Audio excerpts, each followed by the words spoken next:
screens to learn more. KHDK HD1 Sacramento, KYMX HD3 Sacramento. From the Power Business Technology Toshiba Studios. This is Sactown Sports 1140.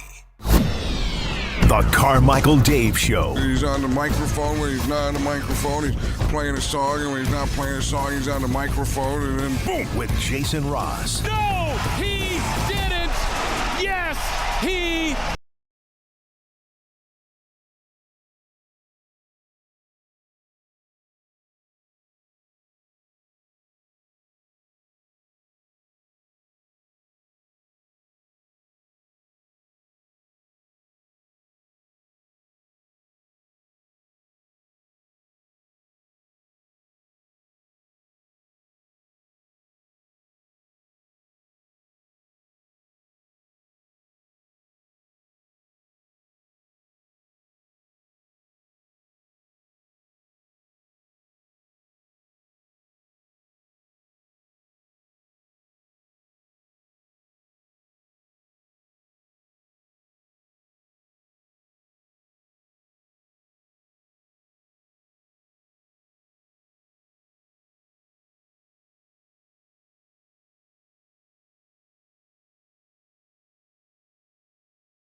On vacation, they'll usually be, like try to do like a week.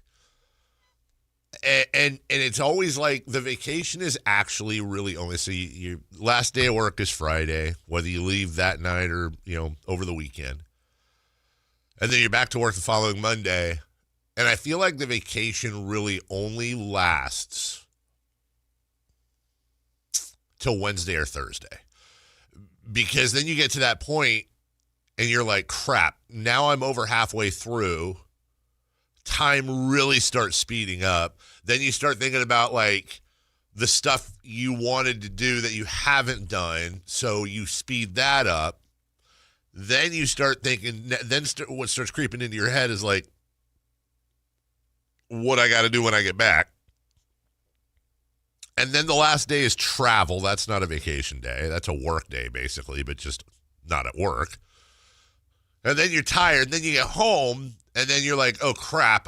Depending on when you get home. Like, when I go on vacation, I almost never, if I can help it, I don't return on a Sunday. I return on a Friday or Saturday because I need that day to do stuff. The laundry from your trip and blah, blah, blah, whatever around the house. But then now you're back, and you're doing things to prepare for the week. And you've been gone for a week. But when I go to New York, it's different because that's not a vacation. And I usually come back like Sunday night.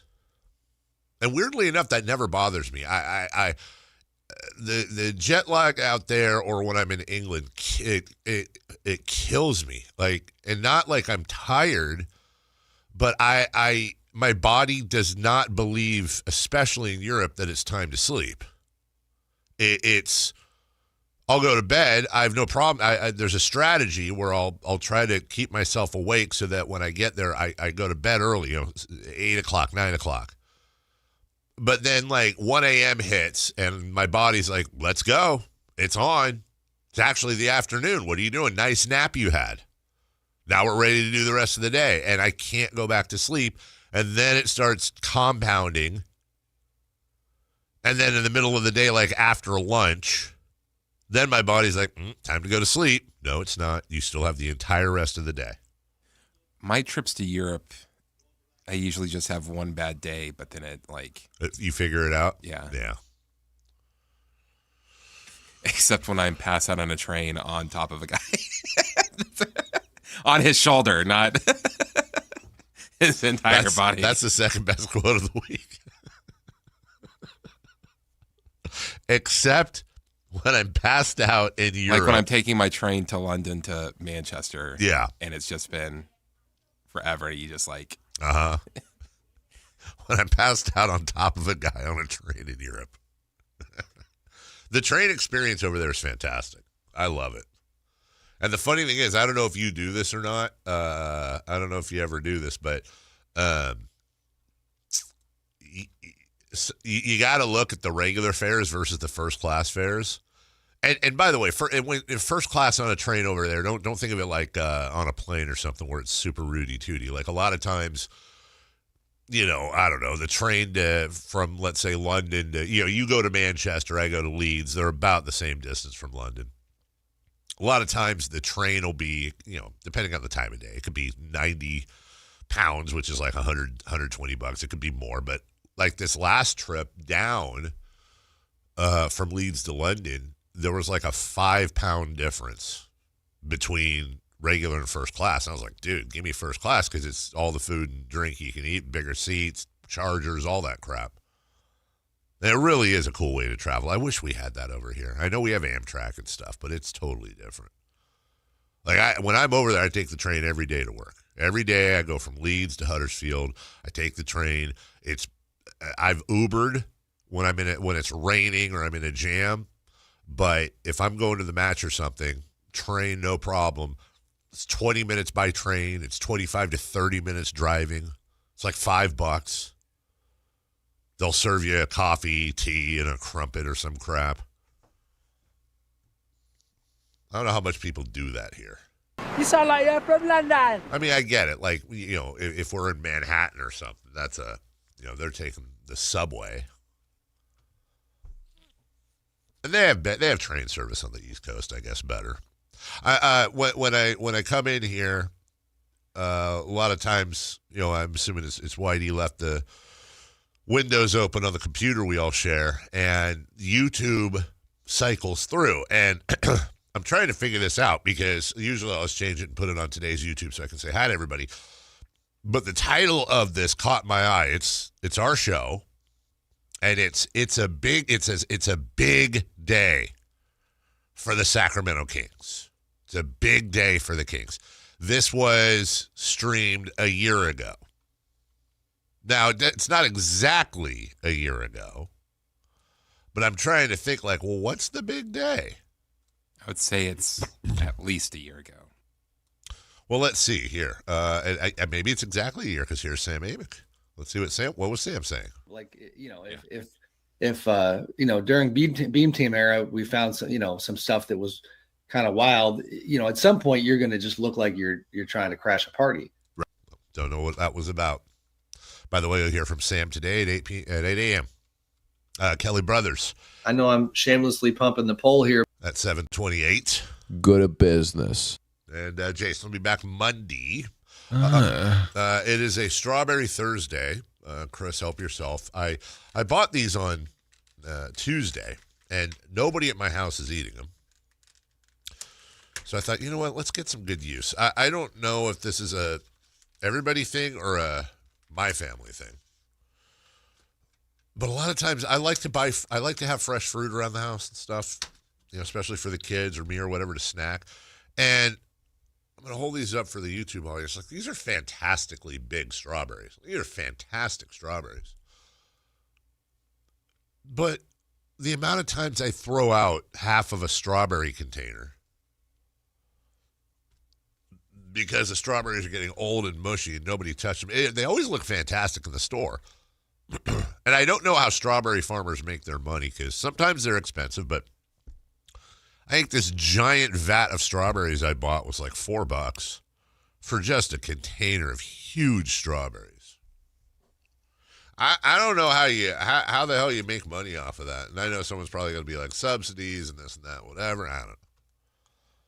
I've wondered about that. Like, you go to the store, you get a head of lettuce for $1.50, $2 or whatever. How when you break that down, like whoever's the lettuce farmer, right? Like, I don't know how many lettuces you're growing. I'm sure it's a lot, but I got to think, if the store's selling the lettuce for $2, what's the farmer making on the lettuce? $1? Probably max, right? That's 50-50. $1 per lettuce. And then I think, well, hold on a second, right? Like,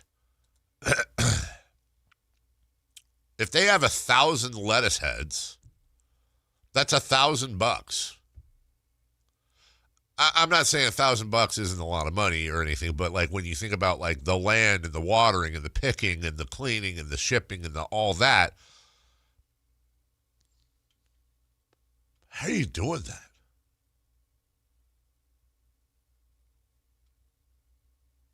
Dwayne says in the chat, that's first one of the day here I'm reading.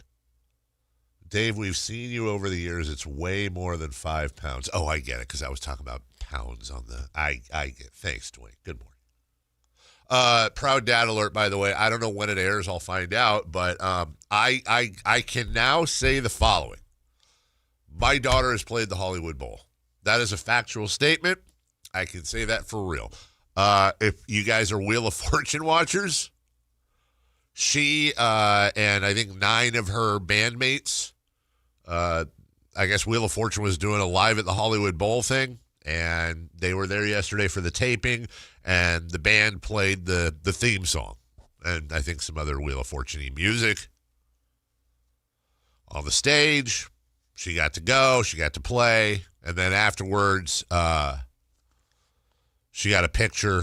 I haven't seen it yet, but she got a picture with Ryan Seacrest, and it was, in fact, Vanna White there. Of course, me being the dad that I am, the annoying dad, she sent us all the family chat, a breakdown. And my response was asterisk Vanna. She spelled Vanna with one N.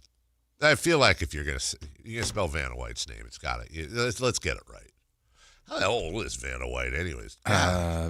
This is something interesting. What do you think her net worth is? Vanna White? Yes. I'll bet you it's good. Longtime co-host of Wheel of Fortune since 1982.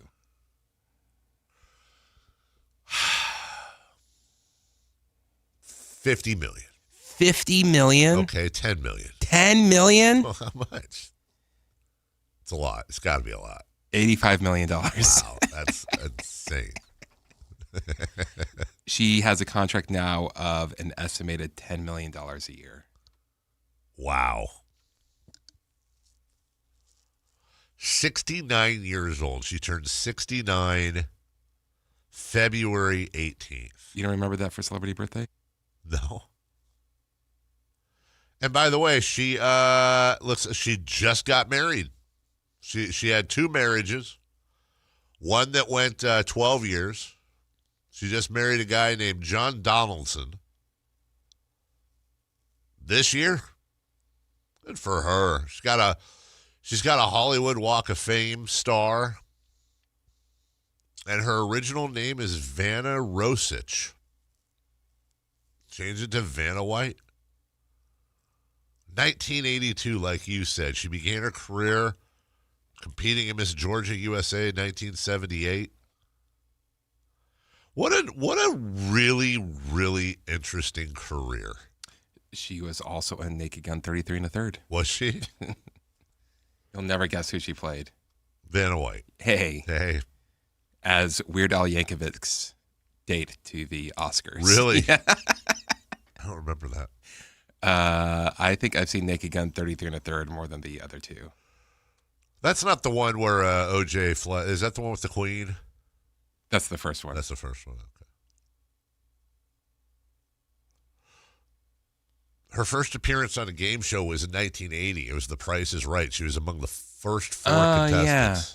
I remember hearing that. She didn't make it on stage, but a clip of her running the contestants' row was rebroadcast in the 25th anniversary special of The Price is Right. But the fact that she has made just an absolutely phenomenal career, and I'm not trying to disrespect what she does, but of turning letters. Like she she does the opening with, Pat Sajak, now Ryan Seacrest. What is that? Like 30 seconds of banter. And then she walks over to the letter that is lit up and she, now taps it. Those of us who watched it with our parents when we were kids remember that they were actual like blocks that you would turn. She would turn a letter. And you know that you're of a certain age if you remember that Wheel of Fortune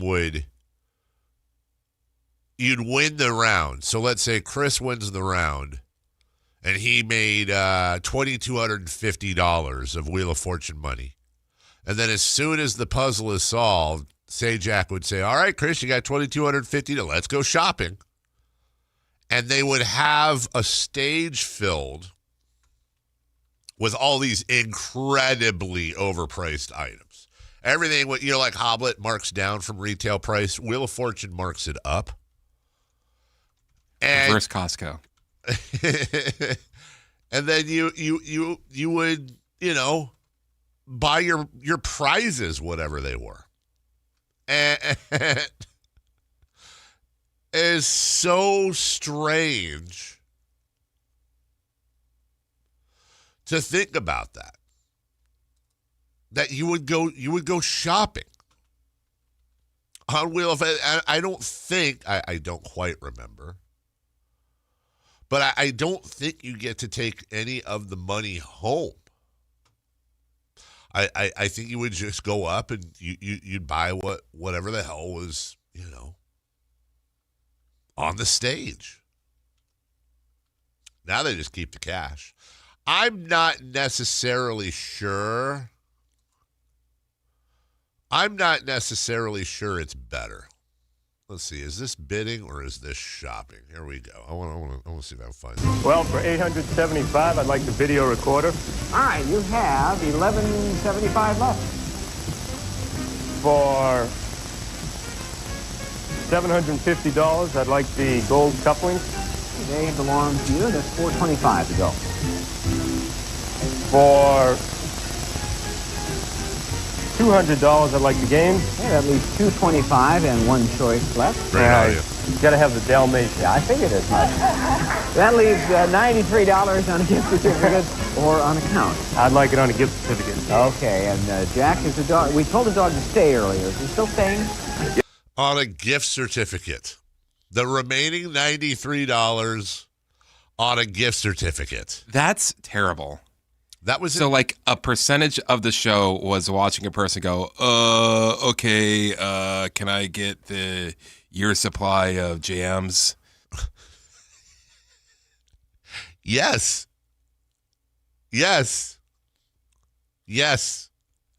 And to be honest with you, I think a lot of people were very upset. A lot of people were very upset when they took away the shopping. That was actually part of the show. Let's see here. All right, here we go. This might be a better one here. All right, so this old lady just solved the puzzle. Ring around the rosy. Pocket full of $2,200. Country Kitchen. Go ahead. I would like for 2024 the Toronto, Canada trip. Now we know why you spun again. She just bought a trip to Toronto. The brass for $139 brass fireplace screen. All right, That audio's terrible. Sorry, guys. That's in 1984. They basically have these living room setups, and there you could buy. She could have bought a stove. You heard the other guy buy the Dalmatian. I promise you, Chris. $2,400 back then for a trip to Toronto. That must have been amazing. No, dude. No? No, it wasn't. It would be like a color TV that you could get for, I don't know, $250 in the store. It'd be like, for $700, the 13-inch color TV with Trinitron, or whatever the hell they did. It wasn't great, but I can promise you, people like my mother and my wife were into the shopping. Oh, don't get that. Oh, she's got to get the candlesticks. That was as fun to them as solving the damn puzzles. I remember my mom used to we'd watch, and we'd try to guess, what the hell everyone was going to buy and then what we would have bought. And then somehow they finally figured out, just give them the cash. Thanks to Hoblitz. I was more of a supermarket sweep guy. I never watched that. You never watched it? No, I don't. I honestly... do you know what it's about? No. I assume it happens in a supermarket. I think it's on Prime. You should treat yourself to a couple What of is episodes. the basic? So they ask you supermarket questions. Okay. And wait, hold on. Yeah. What is a supermarket question? What is the San Francisco treat? Rice-A-Roni. So it's stuff like that. So then you would get, if you got it right, you would get time. And at the end of I think it was 2 rounds, at the end of 2 rounds, whatever time you had added up, that's how much time you got to go into the supermarket and try and buy as much things as possible. No way. And the team with that buys the most things, they're the winners, and they go on a scavenger hunt in the supermarket at the end to try and win $5,000. Shut up. I can't believe you never saw it. I just never did. No way. Yes. So what? It wasn't all about groceries and stuff? I mean, it is about grocery. It's basically advertising. He's going down and he's getting the bone-in ham. 6 of those. No way. All right, now, partners, we will see you all later. Okay. Partners are leaving. What we have here is a game called 3 Right. I want you to take a look at these 6 items. We have ziti, fellini, fettuccine, barbarino, rotelli, and zucchini. Now, only 3 are correct. Each of you may give me 1 answer apiece. A right answer, get you 10 seconds, okay? Which 3 of those foods are types of pasta? Nancy, give me 1. Zucchini. What? You suck, Nope. Nancy. That wasn't even a Rotelli. option. Eileen. Rotelli. Rotelli? Yep. Rotelli is a pasta. Which 3 of What these is are a fettuccine type and of zucchini? pasta? Kathy. What is? Ziti. Ziti? Yes, ziti is. Oh, you have to say what is? You did. Look at that. We have a 3-way tie. Here are the next 6. We have grape, strawberry, cherry, mango, lime, raspberry. Which 3 are flavors of Welch's frozen fruit? Grape. Kathy? Grape. Let's see. Yep, grape's 1. Cherry. Nancy? Flavors of Welch's frozen fruit juice bars. Eileen? Cherry. Let's see. No. Oh, come on. Raspberry. Nancy? Raspberry. Let's find out. We're Yes, going that's in another order. one. And I think lime. The other Welch's flavor was strawberry. Damn it. Okay. We have one more here. Look at these Can we 6 see items. this all day? Sardines, raw egg, Parmesan cheese, snails, Oh, this is going to be romaine, and cream. dressing. Caesar In salad. Caesar salad. 1924, Alex Cardini invented the original Caesar salad Romaine, in a Tijuana Snails. raw restaurant. Isn't egg. part of it. Which 3 of these ingredients were used in And that original recipe? romaine. Nancy. Sardines. Let's see. No, it's anchovies. Raw egg, Kathy. romaine, Raw egg. Let's see. and Parmesan cheese. Raw egg was one of them. Romaine and Parmesan. It's anchovies in the dressing. Parmesan cheese. Yep. Let's find out. Correct. Yes, And Parmesan romaine. cheese. The But other that's one not the was good romaine. part. The You'll good probably part think is them the, going to the anchovies, store. Which is in it, but it's I fish, but it's disagree, not sardine. dude. Okay, now it's time to play this or that. Hold on, I last have one. a series of I know we questions got a that can break. be answered by one of 2 choices. You jump in when you think you know which I one wanna do is this correct. If till you're right, 10. you earn an additional 10 seconds, but you have to I play love this this game show. carefully because if you're wrong, we have to give 10 seconds to each of your opponents. Yeah, whatever. Here's your first question, Let's go. hands on Come on, buzzer. Jeff. Plastic bag or refrigerator? According to Eloise, storage in which one will quicken the ripening of bananas? Plastic bag. Kathy? Plastic bags. That's it. Okay, you get to 10 seconds. Potato or tomato? Which is the main ingredient in vichyssoise? Potato. Nancy? Tomato. Nope. No, Potato. the potato was the right answer. Stupid Nancy. So I have to give 10 seconds to spit it Kathy out, and Holmes. 10 We got a seconds break. to Eileen. Lamb chop or hush puppy? Which of these two is made using cakes of cornmeal? Hush puppy. Eileen? Hush puppies. Yeah, it is. Deep fried and fat. Job, Eileen. Next one is Las Vegas or Boston? What would most commonly come before lettuce, cream pie, Boston. and baked beans? Eileen? Boston. Boston baked Job, beans, Eileen. Boston Eileen, lettuce, you're my girl. Boston cream pie. Here's the last one. Last one. Bouillabaisse or bouillon? Which is a clear, thin broth. Bouillabaisse. Kathy? Bouillon. It is. It is. Really? It's a clear, thin broth made from simmering chicken or beef and comes in cubes. Oh, Okay, I it's should've time for let the him round finish. robin game. That's so Partners, get on fun. up here. Where is this at? I think it's on Prime. I want to watch this. I want to go shopping. I want to see the show. Okay, we got to do the show. You should not have done that, dude. From the 916, it's the day of the NFL draft. Why the hell are you talking about Old Wheel of Fortune? Because it's more interesting. You've tuned into the wrong program, sir or ma'am.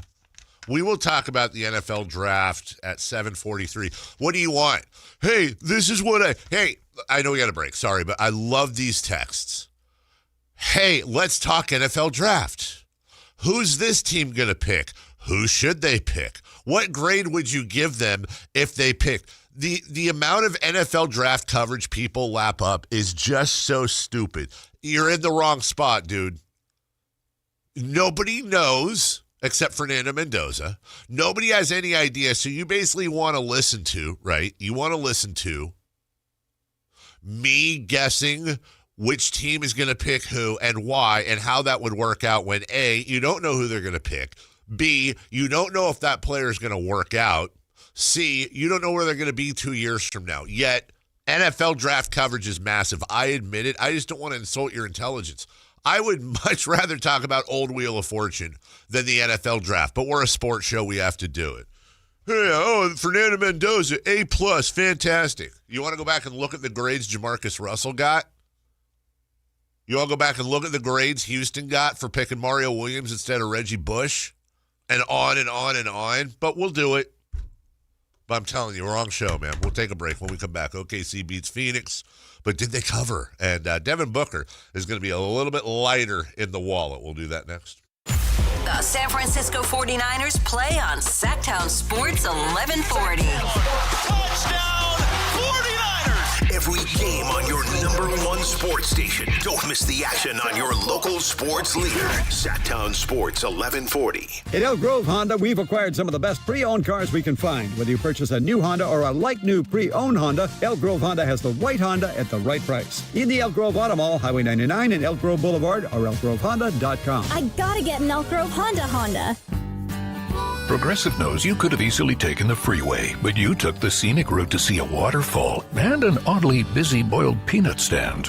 Discovering the unexpected is exactly why you bought an RV, so protect it with a bundle from Progressive. Because although you may be 3 hours behind schedule, you're 6 jars of jam richer and possibly enrolled in a butter-churning workshop. Switch to Progressive and protect your RV, boat, or motorcycle by bundling with your home and auto insurance. Progressive Casualty Insurance Company affiliates and third-party insurers. Not available in all states or situations. Tired of hearing scary radio ads about the IRS? Tax Relief Advocates is different. TRA is here to tell you that if you owe money to the IRS, whether it's $5,000 or $500,000, we have a solution. TRA can eliminate or reduce what you owe to the IRS with zero risk to you. We have over 1,000 5-star reviews on Google and an A+ with a BBB. End your tax nightmare today by visiting TRA.com or call 800-583-6681. That's 800-583-6681. Wesley Financial Group is not a law firm, and Chuck McDowell definitely not an attorney. This is Chuck. If someone talked you into buying something really silly and you want to get out of that silly little thing, my advice, get the facts. Call me and I'll send you our timeshare exit kit absolutely free. Inside, you'll learn how timeshare works and all your options for cancellation. Call Wesley now for your free exit info kit. 800-290-7100. That's 800-290-7100. This is the story of the one. As a maintenance tech at a university, he knows ordering from multiple suppliers takes time away from keeping their arena up and running. That's why he counts on Grainger to get everything he needs, from lighting and HVAC parts to plumbing supplies, all in one place. And with fast, dependable delivery, he's stocked and ready for the next tip-off. Call 1-800-GRAINGER, click Grainger.com, or just stop by. Grainger, for the ones who get it done. We just want to have enough money for retirement. And travel to visit our grandchildren. I understand. That's why at Fisher Investments, we start by getting to know each other, so I can learn about your family, lifestyle, goals and needs, allowing us to tailor your portfolio. What about commission-based products? We don't sell those. We're a fiduciary, obligated to act in your best interest. So how do your management fees work? We have a simple management fee based on the value of your portfolio. So we do better when you do better. We appreciate that kind of transparency. We also check in with you regularly to keep you up to date on the markets and your portfolio. Well, what other services do you offer? As a client, you have access to resources on investing, financial planning, estate planning, Social Security, Medicare, and more. Wow, sounds like Fisher Investments has everything we need. At Fisher Investments, we're clearly different. Learn more at fisherinvestments.com. Investing in securities involves the risk of loss. Capital Casino is conveniently located in downtown, 411 16th Street, and has been a part of the greater Sacramento area for over 20 years. They offer the best variety of games in the region in a safe and friendly environment, and there's plenty of parking, all well lit and monitored by security. Come have a great meal at the cafe and restaurant inside. Capital Casino has the best food, the best service, and the best action. But please always remember to gamble responsibly. 1-800-GAMBLER.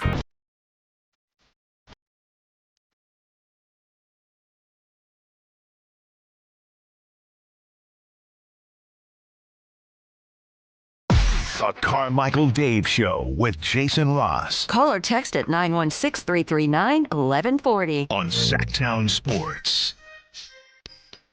All right, now you got me fired up on NFL draft talk. So I'm pulling up Mel Kiper's mock draft from last year. I don't know, on any list of draft experts, I feel like Mel Kiper is on it. Some may disagree, and I know there's people that passionately can't stand Mel Kiper Jr. But let's see how he did. Okay. He named, you know what? All props to him.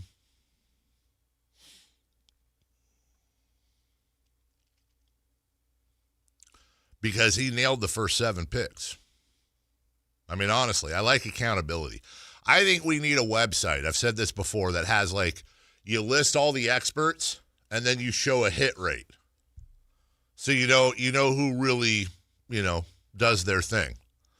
He had Cam Ward going first, Travis Hunter second, Abdul Carter third to the Giants, Will Campbell fourth to the Patriots, Mason Graham fifth, Ashton Genty sixth, Armand Membu seventh.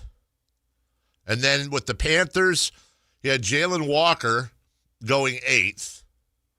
The Panthers took Tedrow McMillan.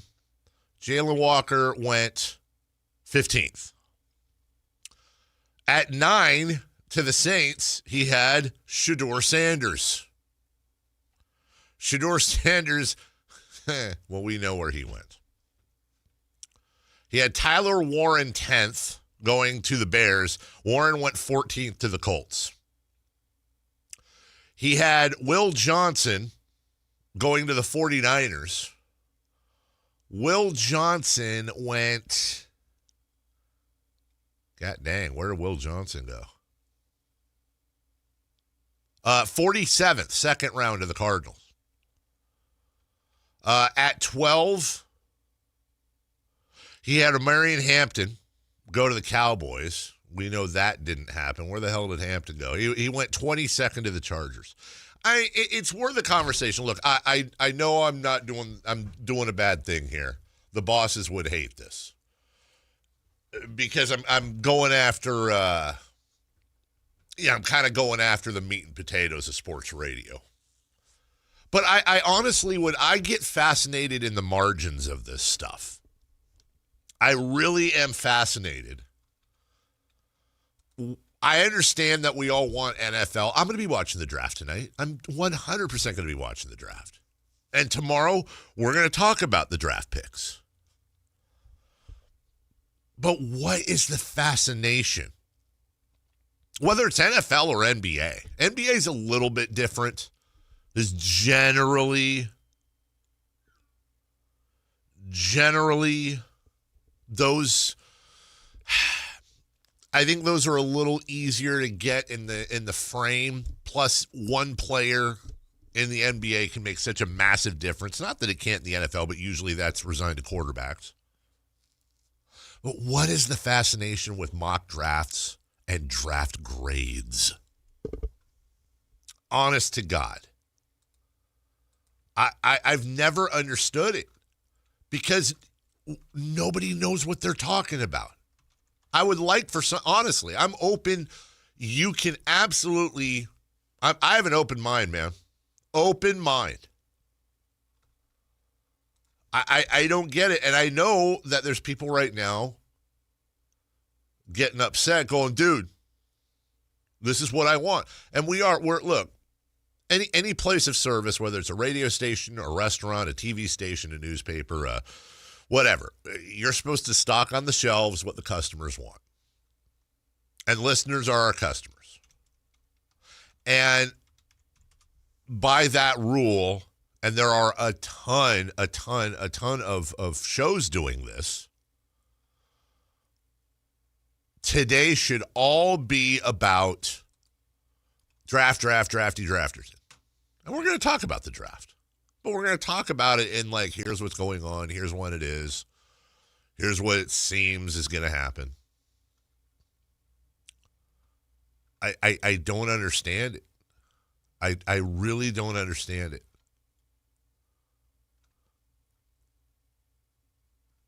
I'm trying to look at, by the way, just for funsies, I'm trying to look up old draft grades. I'm specifically looking for 2007.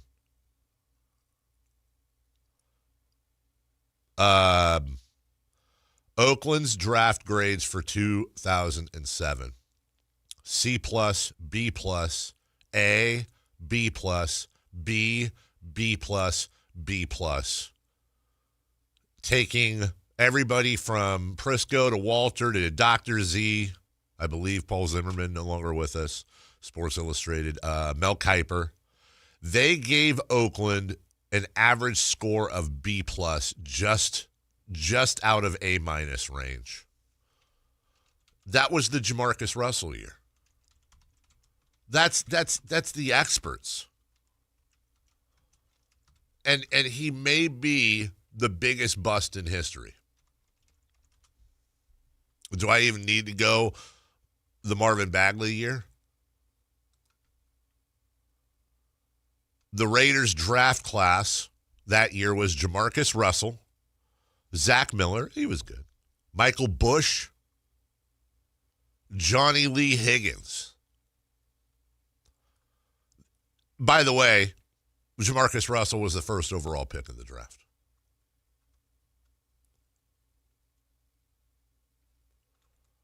That's what you want?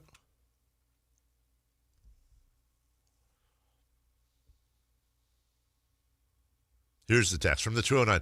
Just because you don't understand or agree with the fascination of mock drafts or grades doesn't mean you shouldn't talk about it. Well, I'm talking about it right now.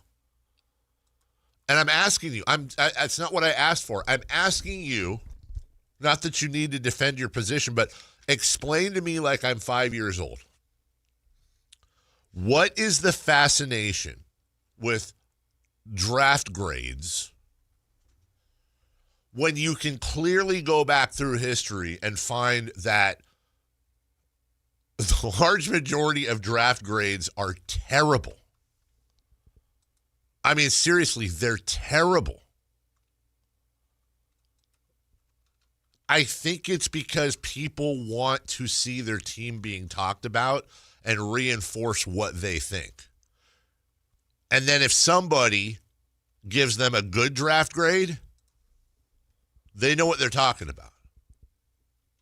And if somebody gives them a bad draft grade,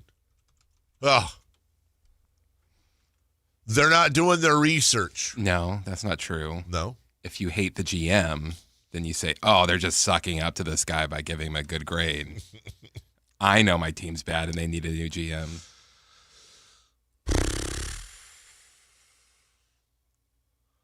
The Sacramento Kings made a relatively safe choice. Many in their front office coveted this player all along. There were debates, perhaps in trading down, but ultimately the athleticism and production won the day. Sacramento may come to rue passing on certain players, but this player will give them production early, still has room to grow on both the offensive defensive ends. He wasn't the sexy pick, but many around the league expected earlier this week, the Kings ultimately stayed put. B+, Marvin Bagley, Sports Illustrated. DeAndre Ayton, number 1, Phoenix Suns. A. No reason to overthink this. He's the top prospect in the draft. Always has been. And then as we go to break, here's the one I'm looking for here. Hey, they gave Shai Gilgeous-Alexander to the Clippers in 11, or an A at 11. Okay. This pick will go to the Clippers, who will add Gilgeous-Alexander at number 11 while giving up future second-rounders. LA's been high on SGA all along, worked him out privately. He can help anchor the LA backcourt over the long term. I don't know. Nick says, Dave, no one wants to hear about the draft. Can you explain in detail how to make the perfect scrambled eggs, Nick? Okay. Well, we'll go to break, but here's the key, Nick.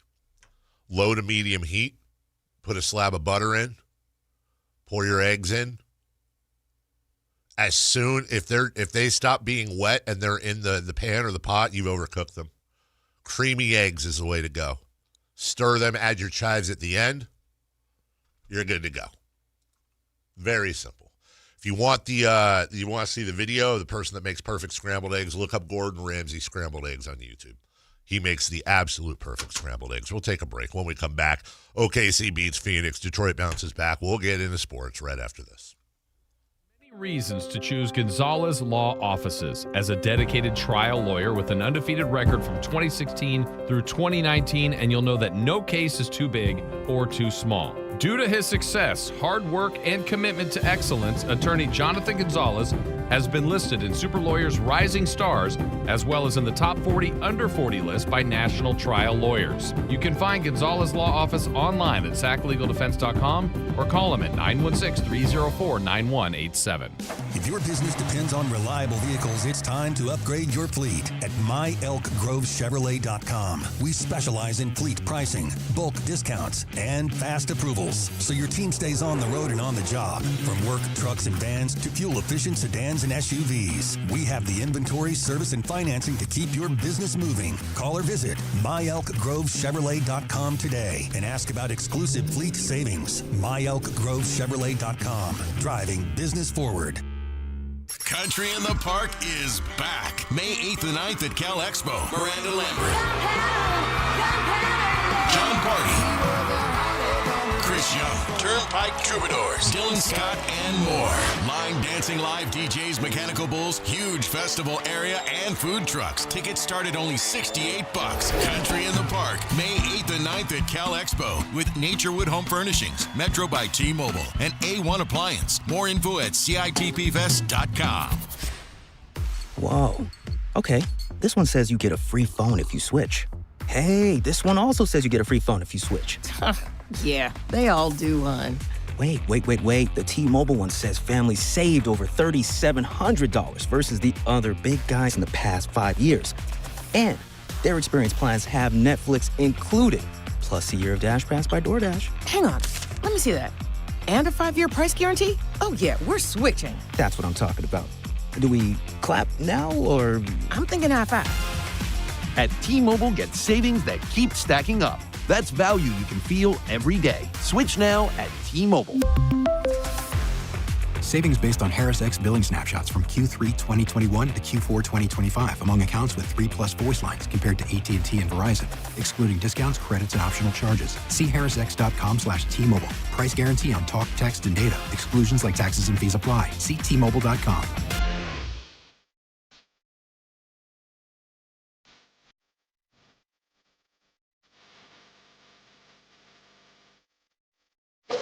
Waking you up with the best in local sports. They just make it interesting, you know? It's the Carmichael Dave Show with Jason Ross on Sactown Sports. OKC won last night. They take a 2-0 lead over Phoenix. That series seems to be all but over. But hey, it's not a series until the home team loses, right? That's the saying. One thing I enjoyed out of this was the anger. Say what you want about Devin Booker, but he doesn't call out the refs, at least publicly. I've never heard him. And he did yesterday.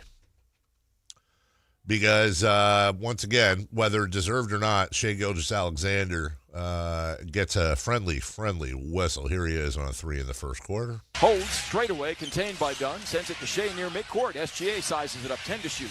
Against the zone, cranks an angle at 3 of his own that's online and in there. Chitsing Thunder money ball. Mitchell knocked down by Dunn, no whistle. Thunder by 4 as SGA's got 11. I love Chichinga Thunder money ball. Here's Jalen Williams. Danson crossing over. Shells into the corner. Iguodala switches off onto him. Dub cranks a right wing three-pointer that's in there. Chichinga Thunder money ball. Dub's electric right now. He has 16 points. That's right. They call that Jalen Williams Dub and the other one J-Dub because they have 2 Jalen Williamses. More on Jalen, by the way, a little bit later. The problem that Booker and Dylan Brooks both had post-game was SGA seems to be getting a whistle that everybody else isn't. They weren't the only ones. Here's Doris Burke on the call. And let me unmute that. And here is Doris Burke on the call on SGA. Well, an unnatural move. Okay. Where is the unnatural move there? Are they saying Booker stuck the left arm out a little bit unnecessarily? No, I would say to you, if you want to call it because his elbow gets near his face and they're sensitive to that, that didn't look unnatural to me. Okay, up fake. I don't know. That's a hard one. Listen, they're doing it in real speed. That's a hard one. 9th turnover by Phoenix, just 4 from Oklahoma City. SGA spinning, and what a move that time. It's as if he knew exactly when the arm was going to come in to reach in. But is Devin Booker saying is that not the same thing I did? Devin Booker reacted to this exact play. Obviously a little different circumstance because the starting point is different. But watch Book react. It's like, hold on a second. I thought. Yeah, it was. If you get a chance to go see that, I know we're on radio. SGA, like James Harden, and you have to give them their due. They know exactly what the rules are and how to exploit them. Now Shai Gilgeous-Alexander had 9 free throw attempts. I think it was 9-9 last night, and that's about his average. He had the 3rd most attempts in the league behind Doncic, and I forget who the other one was. But it is an ugly, unethical, borderline, rule-bending way to play the game. It is not visually appealing. It is taking the rule and having the rule enforced, but one of those things where it's like not in the spirit of the rule, and it puts the refs in a tough position. Here's Devin Booker after the game. I don't know if you're aware of this, but even the broadcast was confused by your tech. What was the explanation that you got? I still haven't got one. It's definitely something that has to be looked into. I heard Caruso tell him to call the tech, and, he ended up doing it. So that's one ref. In my 11 years, I haven't called a ref out by name, but James was terrible tonight, through and through. It's bad for the sport, bad for the integrity of the sport. People are going to start viewing this as a WWE if they're not held responsible. Similar thing for you on the offensive foul with Caruso, where you didn't get an explanation there either? Yeah, and then the very next play, it said unnatural shooting motion that hit Caruso, but Caruso's moving forward on that. And if that's unnatural shooting motion compared to what guys are doing to get fouls nowadays, like, you can play them side by side, and, I'll let you guys be the judge. Like, pull the clips, run it back. I'm surprised this is happening on national TV in playoff games. Look, how hard is that to play through? It's hard. It just feels disrespectful. I know I haven't won a championship in this league, but I have been in it for 11 years now. So to get to this point, to be treated like that, for me to even be saying something out loud, it's bad. Have you ever done something? I mean, have you ever? I don't think I can recall you talking about the officials. Yeah, it's my first time in 11 years, but it's needed. Like I said, whatever I get fined for, everybody can pull the clips and see where the frustration comes from. I appreciate that. I do. I appreciate what Devin Booker's doing, and I know that it can come across as whining, but I think he's right. And he knows, he's about to be 25, 35, or 50, depending on probably his first offense, probably $25,000 or $35,000 lighter in the pocketbook. And I understand he makes a lot of money, but that's a leadership role, because guess what? We're talking about it now. We're playing the clip. His statements are being advertised around the country. It's why he's going to be fined, because Adam Silver and friends don't want this taking over the playoffs. But as we've talked about for much of the year, and we'll talk about this with Sam at 8 o'clock, the NBA does respond to public pressure. Right or wrong, they do. And the players aren't idiots, and Devin Booker is definitely not an idiot. Now, does that mean that they're going to have a conversation with SGA, or they're going to immediately go to the refs and say, all right, no more of those fouls? No. But it could lead to what we call those three words that are always a blast to hear: point of emphasis.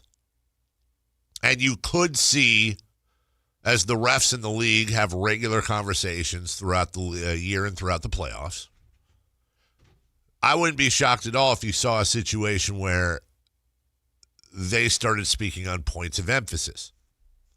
The problem the NBA has, and they just can't get out of their own damn way with this, and we'll talk about this in 3 for Madness, the final question, but if they were to switch things up now, if they were to adjust things now, I would rather it be played like that. But you're also not being fair to SGA and everybody else who does that, because they've been doing that all year long. Why would you switch it up now? Why is it a foul or not a foul in November? But then it's the exact opposite in April, May, June. That's not right. That's not what should be happening. Either way, OKC gets the win. The line was 17 and a half, excuse me. And we talked about how gambling is bad, but a 17.5-point line in the playoffs seemed a little egregious. So we had said, hey, if we were gonna bet on this game, I think we'd take the Suns. So that would have won. Suns lost, but they lost by 13. And now it's a 2-0 lead for the Thunder. Short road trip to Phoenix. SGA on the night, your presumptive MVP of the season, 37 points. And he went last night about 55, 40, 100 as his splits. Not bad. 9 assists and a steal. With the big news out of this one, Jalen Williams, 19 points in 23 minutes to go with 4 assists. And he pulled up lame, aggravating a hamstring injury that had already been bothering him. He turned to the bench, and it certainly looked like he said left hamstring. And then he took a foul to go to the locker room.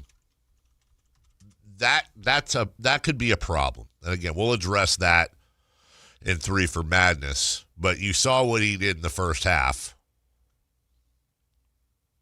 If he misses, now we have 2 major injuries, and it happens to be impossible injuries, and it happens to be happening to the top 2 seeds in the West. We'll update you on Victor Wembanyama later. But Victor Wembanyama and Jalen Williams, if they're missing any extended period of time, now all of a sudden there's some vulnerability with the top 2 seeds that I would argue are probably favored to come out of their conferences or be in their conference finals. The East is a lot more wide open. Denver, Boston, Detroit, on and on. There's a number of teams you can see in there. This has been a crash course between OKC and San Antonio pretty much all year. Jalen Williams is really, SGA gets all the love, and I get it, but man, he is so important to that team. So injuries suck. They should be outlawed.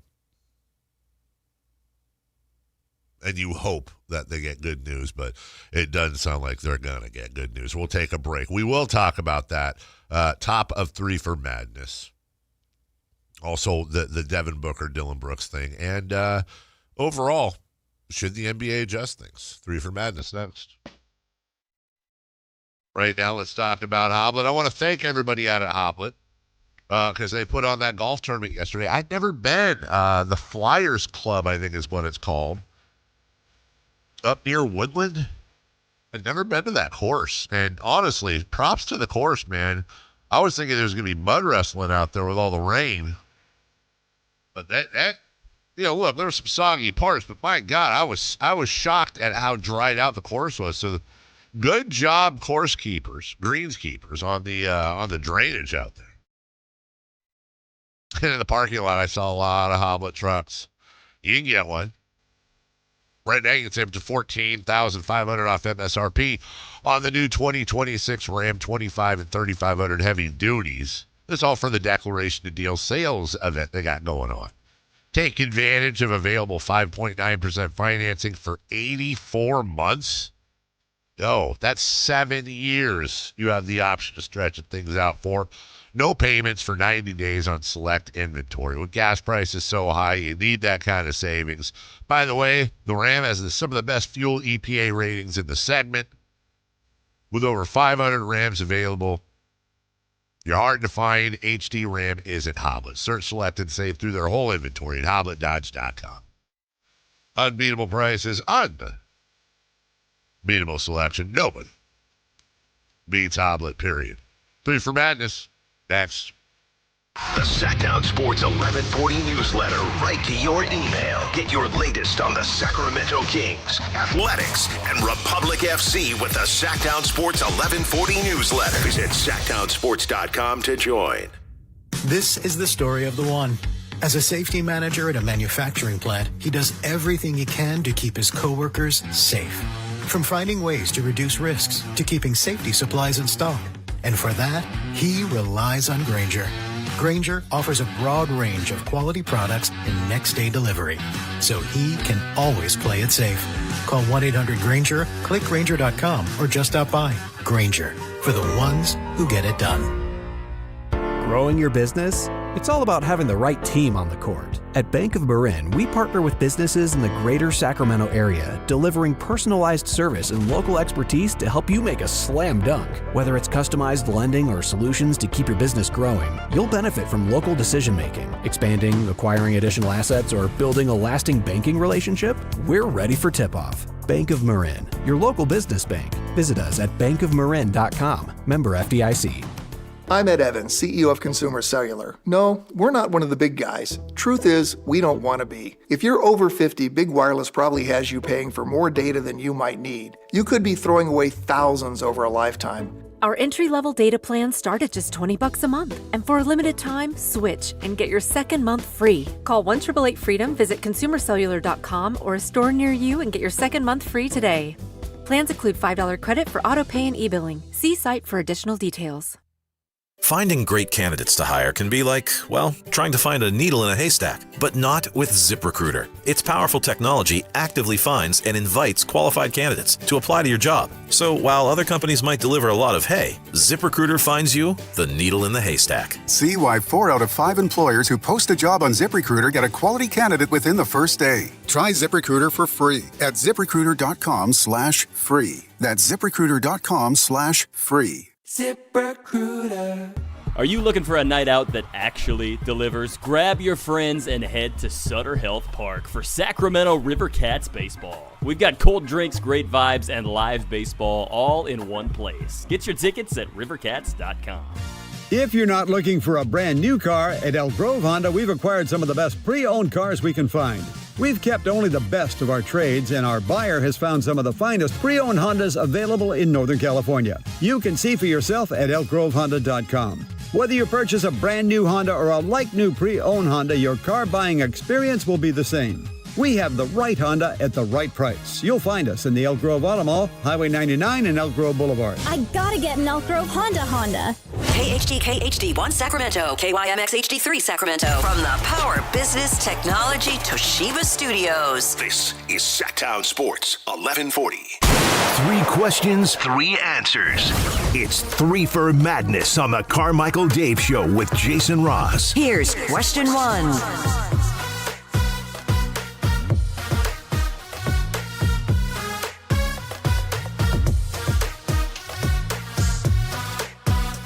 Kelly Brothers at 7:28.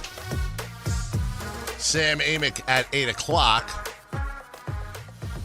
In the meantime, 3 for Madness, Christopher Laud, question 1. Jalen Williams pulled up injured in Game 2 versus the Magic. Must have been traded for some reason. Does this put OKC's title repeat in question? If he's out for a significant amount. Now, look, let's be clear. What are you laughing at? You didn't listen to my question. Does this put the repeat in question? Jalen Williams pulled up injured in Game 2 against the Magic. Oh. No, I was just prepping my answer. Sorry. They did not play the Magic. They played the Suns. Oh. I wrote the Magic because I like to put little tests in there to see if you'll catch them. Game 2 against the... Oh, I'm sorry. I didn't see the other... The Magic Suns. Yes. This Suns team is Magic this year. The Magic Suns.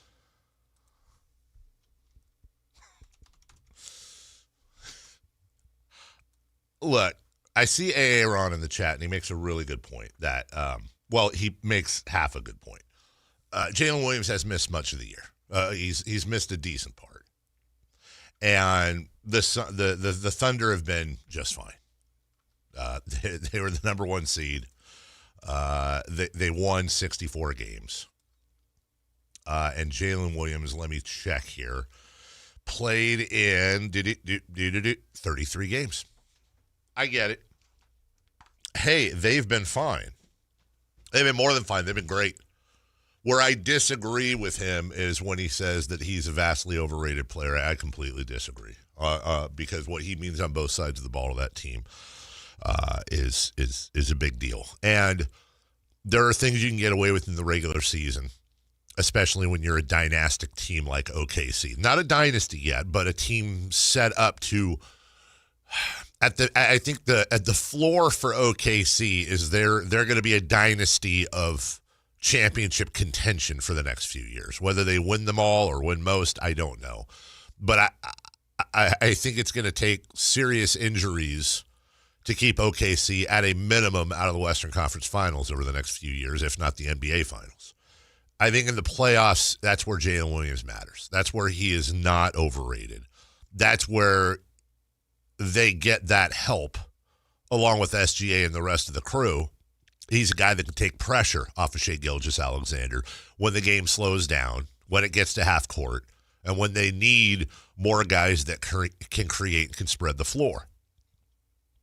If he's missing a legitimate piece of time, and I think you need to watch this, because they could come back today and they could say, he's day-to-day, But look at the history of hamstring injuries. The guy missed almost 50 games this year. Hamstring injuries generally, they don't get better in a short period of time. And there's a really good chance that the Thunder are going to have to make a decision today when whatever, look, if the guy shredded his hamstring, his season's over. That's an easy decision. He's not playing. But if it's one of those things where he has aggravated the hamstring, sprained it, a grade, whatever, he may be sitting for a round or two because the only thing that really helps is rest. And then even when he comes back, it's almost certainly going to be too early, as if it were the regular season. He'd sit longer. And now you have an issue where he could smash his hamstring again. So we talked about OKC at the beginning of the season. And my take was very simple. You're going to need injuries to knock him off the top. You're almost certainly going to need injuries to knock him off the top. And that was before, by the way, we saw the Spurs do as well as they did. But here it is. And it could be the biggest story of the playoffs. So all I'm saying is just keep an eye on it. Keep an eye on it today, because that could be something that deeply affects OKC's run in the playoffs. Or I'm wrong, and he's out, and they win the whole thing. And then Aaron in the chat can laugh at me. Number 2. Devin Booker and Dylan Brooks are the latest players to speak out against SGA's seemingly favorable whistle. Is this a problem? It is, because it's not just them. Look, ESPN is very much in bed with the NBA and vice versa. That's the broadcast. And when you have arguably, and I don't think it's really arguably, the most visible personality on ESPN going in as well, that's a problem. Here's Scott Van Pelt. Shea shot 17 free throws. Phoenix as a team shot 18. And this is a two things can be true at once scenario. Got to see Shea, we both did last year, up close in the finals. Love the dedication to the craft. Got to see the work that goes into it, which is really valuable because you see the focus, the prep, and then the game starts and all of it's just we're running back stuff that we're prepared to do. So this is me preemptively saying nice things about the MVP and about Shea so that Thunder fans don't get furious when I say watching him hit the deck and game the game and get foul calls is not a ton of fun. It just isn't. I didn't enjoy watching Harden do it, and I don't enjoy watching Shea. And people will take the clips, string them together, and you just see, hitting the deck, and it's just automatic. Auto whistle. And stars get calls for sure. I get that. Love the player. Love seeing the excellence of the player. Just don't love the way he's officiated. That's it. And I don't know who'd watch that and go, no, it's awesome. I don't, unless they're a Thunder fan and you want to say, I don't know ball or something, but. Couple things on that really frustrate me. It's gotten so numbers driven. Because of that, the PERs in the number, like all the analytics stuff, like that's why no one touches him. The efficiency numbers are, and I'm like, you get the point. That's the flamethrower on the flamethrower. That's Scott Van Pelt on ESPN. And if you think that's not making it back to Secaucus, I got a bridge to sell you. I want to be clear. I don't like that SGA does that. I don't like that Harden does that. It makes me dislike them as a player, but also I readily admit I don't blame them. They've made Hall of Fame careers out of it.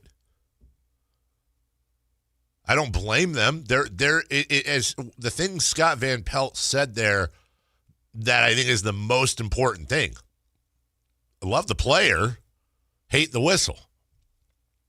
It's on the refs and the league. It's on the refs in the league to whistle it properly.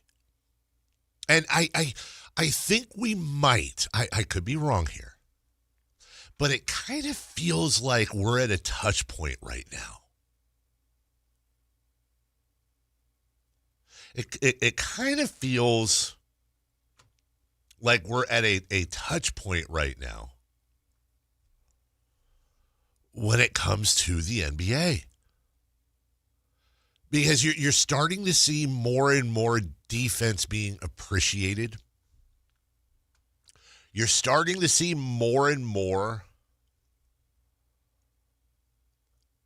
where fans are asking for more defense, are saying that it's a soft game.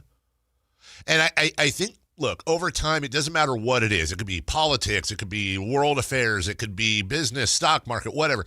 There's a pendulum. A pendulum swings. It'll go too far one way, too far the other way, and then you hope eventually it falls somewhere in the middle where everybody can handle it. And I think the pendulum went way too far in the 90s and 2000s when you had those, Knicks Heat era games, 75-69 finals. Look at the Pistons championship run. Yeah, you're absolutely right. And I don't think we want to go back there, okay? I don't think we want to go back to that where you can just elbow a guy in the teeth and that's fine. But I do think we're a little bit too far the other way.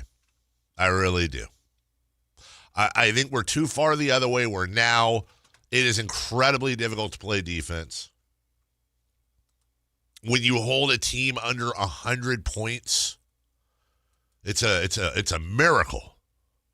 I'd actually like to see some numbers. Maybe I can find them during the break. The percentage of NBA games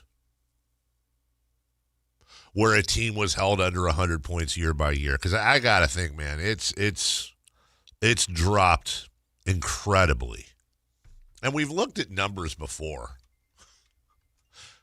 Like we've looked at the scoring in the NBA, and when you look at this season, for example, your points per game leaders, 122 points a game. The Denver Nuggets, followed by the Miami Heat at 121. I mean, you had 5 teams, the Thunder, Cavs, Spurs, Heat, and Nuggets, that all scored 119 or more. And with the exception of the Miami Heat, who have been eliminated, I mean, Thunder, Cavs, Spurs, Nuggets, those are all bona fide championship contenders. And then you just go back, I don't know, let's go back to the year we all love, 2002. Wait, what happened then? The Kings. Oh. Let me do this to make the point. I've made this point before. Let me go to the bottom this year. The Brooklyn Nets, dead last in the NBA in scoring, at 105.9. Let's call that 106 points per game. They were so bad that they trailed the Bucks, who were second worst, by 4.5 points. The Bucks were second worst at 110. Followed by the way, your Sacramento Kings at 111 even. The Brooklyn Nets had 4.5 points per game between them and the next worst scoring team. But just remember that number, 106 points. Now let's go back to 2002. The Brooklyn Nets were the worst team scoring in the league this year by 4.5 points at 106 points a game. They would have led the league in scoring by exactly 3 points in 2002. The Mavericks led the league at 103, followed by the Warriors at 102.5, and then the Kings at 101.7. The Nuggets scored the least per... Hey, Chris, the Mavericks led the league in scoring in 2002 at 103 points a game. The Nuggets were dead last. How much did they average per game? Oh, I'm going to say 91. The Denver Nuggets averaged 84.2 points per game in 2002. The Heat, 85.6. And then you get to the Raptors, who were third at 91 points per game. Again, the lowest scoring team this year was 106 points. The lowest scoring team 24 years ago was 84 points. That's about a 20-point difference per game. So that's the pendulum, in my opinion. The pendulum was too low back then. I don't think we want to get back to 85, 81 finals. But the pendulum's too far now. I think the NBA, in the midst of the Clippers and aspiration, which we got some new stuff on that today, 65-game rules, tanking, Memphis moving or not, all the stuff they got to deal with. The new cheap owner in Portland. I would like to see them take a look at this. Oh, Adam Silver says he's not cheap. Oh, did he? He paid $4 billion for a team. How could he be cheap? Well, we're going to talk about that a little later. We're going to talk about that at 8 a.m. We're going to have a nice, we will talk a little bit about that with Sam. I actually think, let me move this around. I think we're going to have a nice long conversation about that at 9 a.m. Because I blame, again, do you blame the symptoms or do you blame the disease? Or do you blame both? I think we're blaming the symptoms, which is the Portland owner. I don't think we're looking at the disease enough.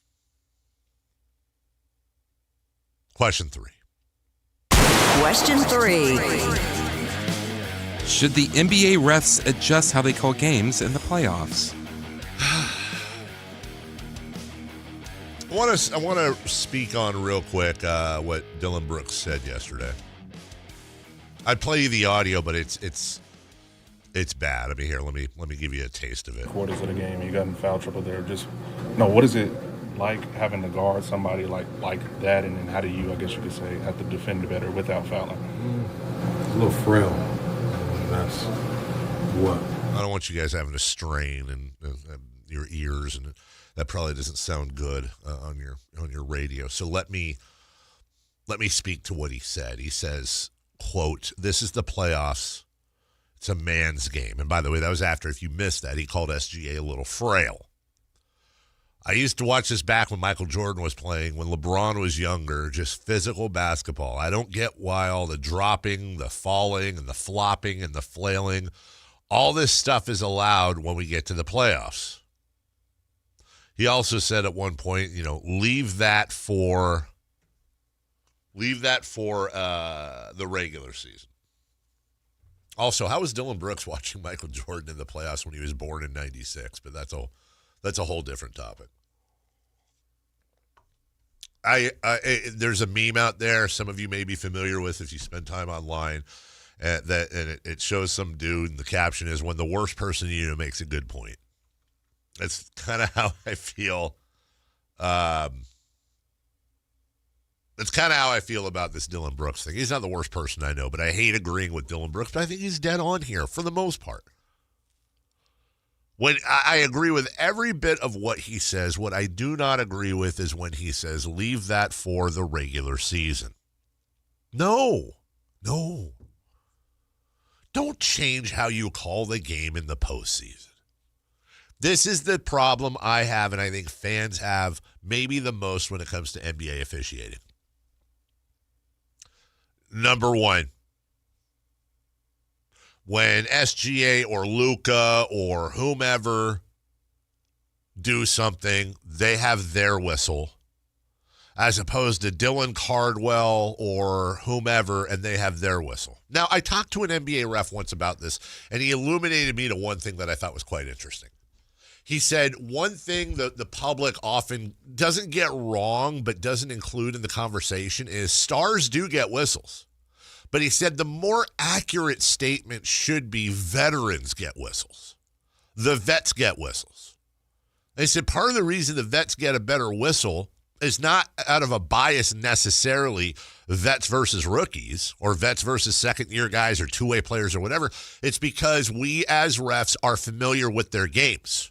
We know how to watch their games. We know what to look for. We know what their habits are.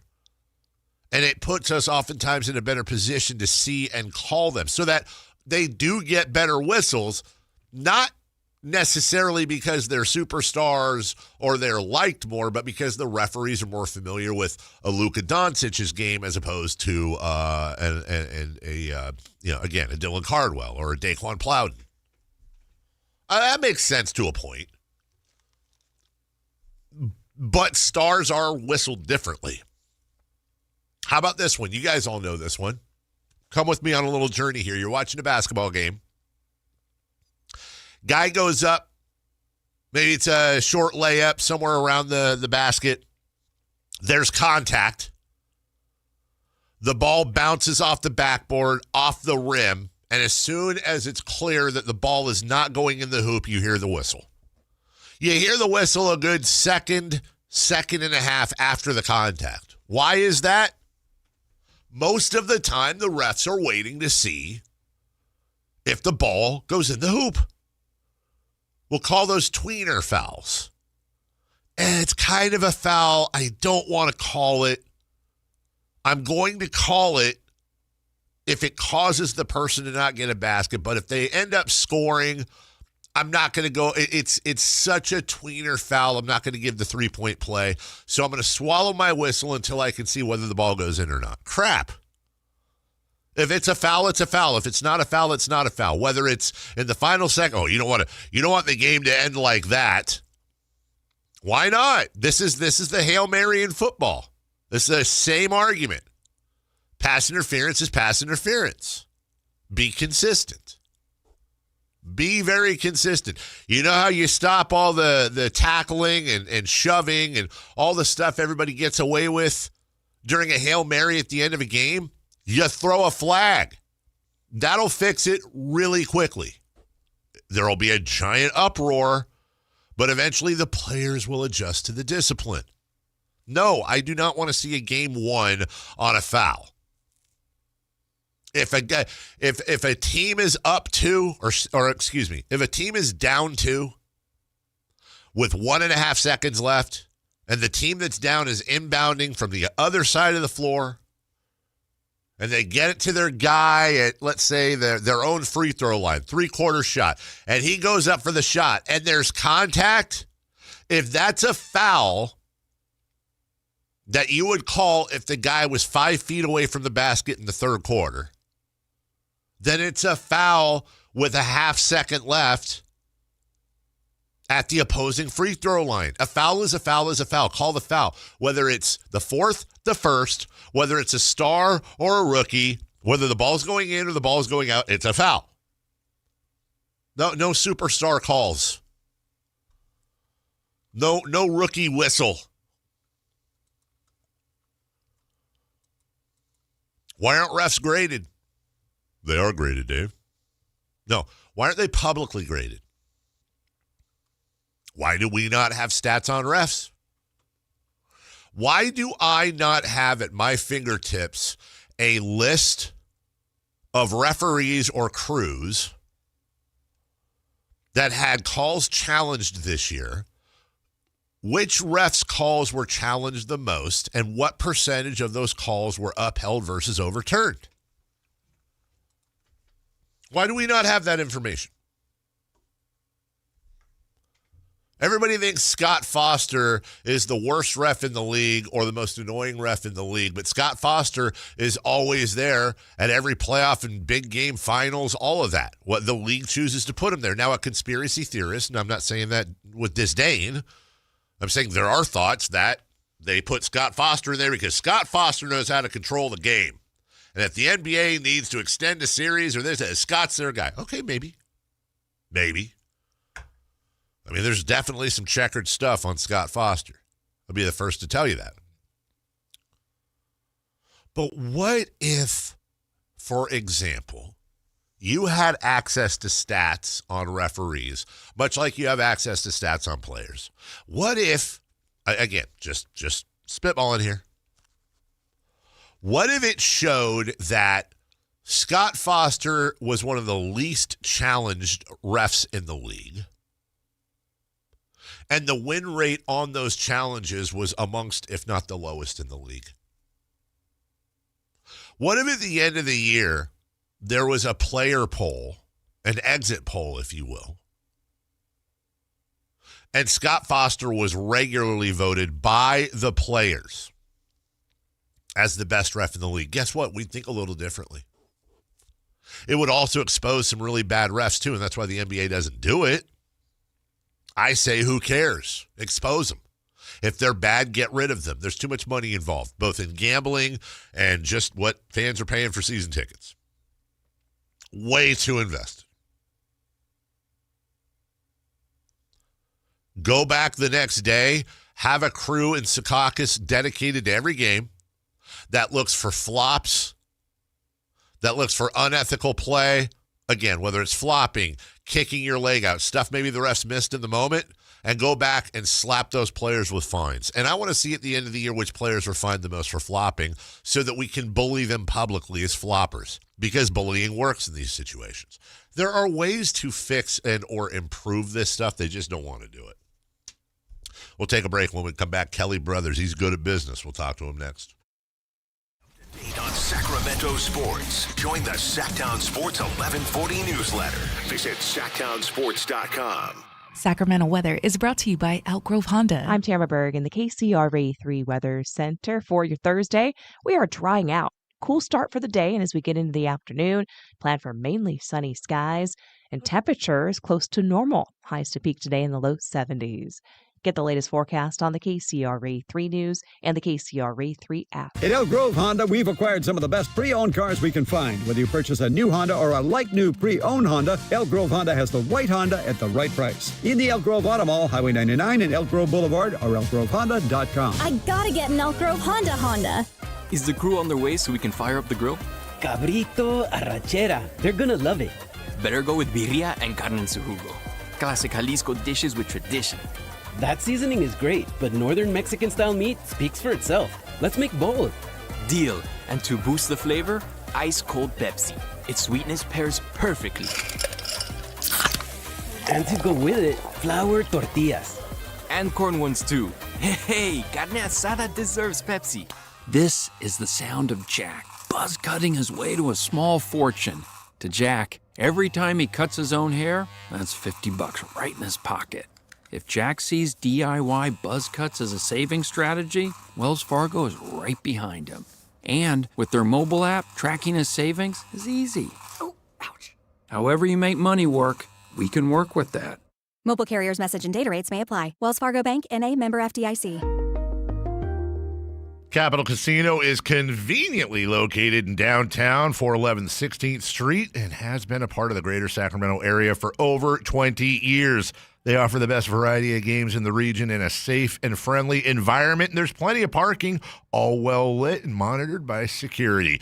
Come have a great meal at the cafe and restaurant inside. Capital Casino has the best food, the best service, and the best action. But please always remember to gamble responsibly. 1-800-GAMBLER. If you have unfiled taxes or are in debt to the IRS, this is important news. Did you know the IRS has programs specifically designed to help people struggling with tax debt? Powerful tax assistance programs that can save you thousands if you qualify. No one knows these programs better than the experts at Optima Tax Relief, America's most trusted tax resolution firm, A-rated by the Better Business Bureau. Their award-winning tax attorneys and licensed professionals have resolved over $3 billion of tax debt for their clients. One call to Optima can start the process, helping to put an end to your worries about wage garnishment, asset seizure, and other aggressive IRS actions. Find the best options to solve your tax problems. Call the experts at Optima Tax Relief today for a free consultation. Call 800-343-6460. 800-343-6460. 800-343-6460. Optima Tax Relief. Some restrictions apply. For complete details, please visit OptimaTaxRelief.com. Now through May 3rd at Big O Tires. Get $50 to $100 instant savings on 4 select in-stock Cooper, Hankook, or Pirelli brand tires with installation purchase. Book your appointment online today. Disposal fees extra, not covered by the offer. See your locally owned Big O dealer for pricing. Joining us now on Sports Sense, certified financial planner Kelly Brothers. Kelly is an advisor with CapTrust, one of the nation's largest registered investment advisors. CapTrust counts among its clients numerous pro athletes and pro sports franchises, but most importantly serves many Northern Californians through comprehensive financial planning. Here's Kelly Brothers.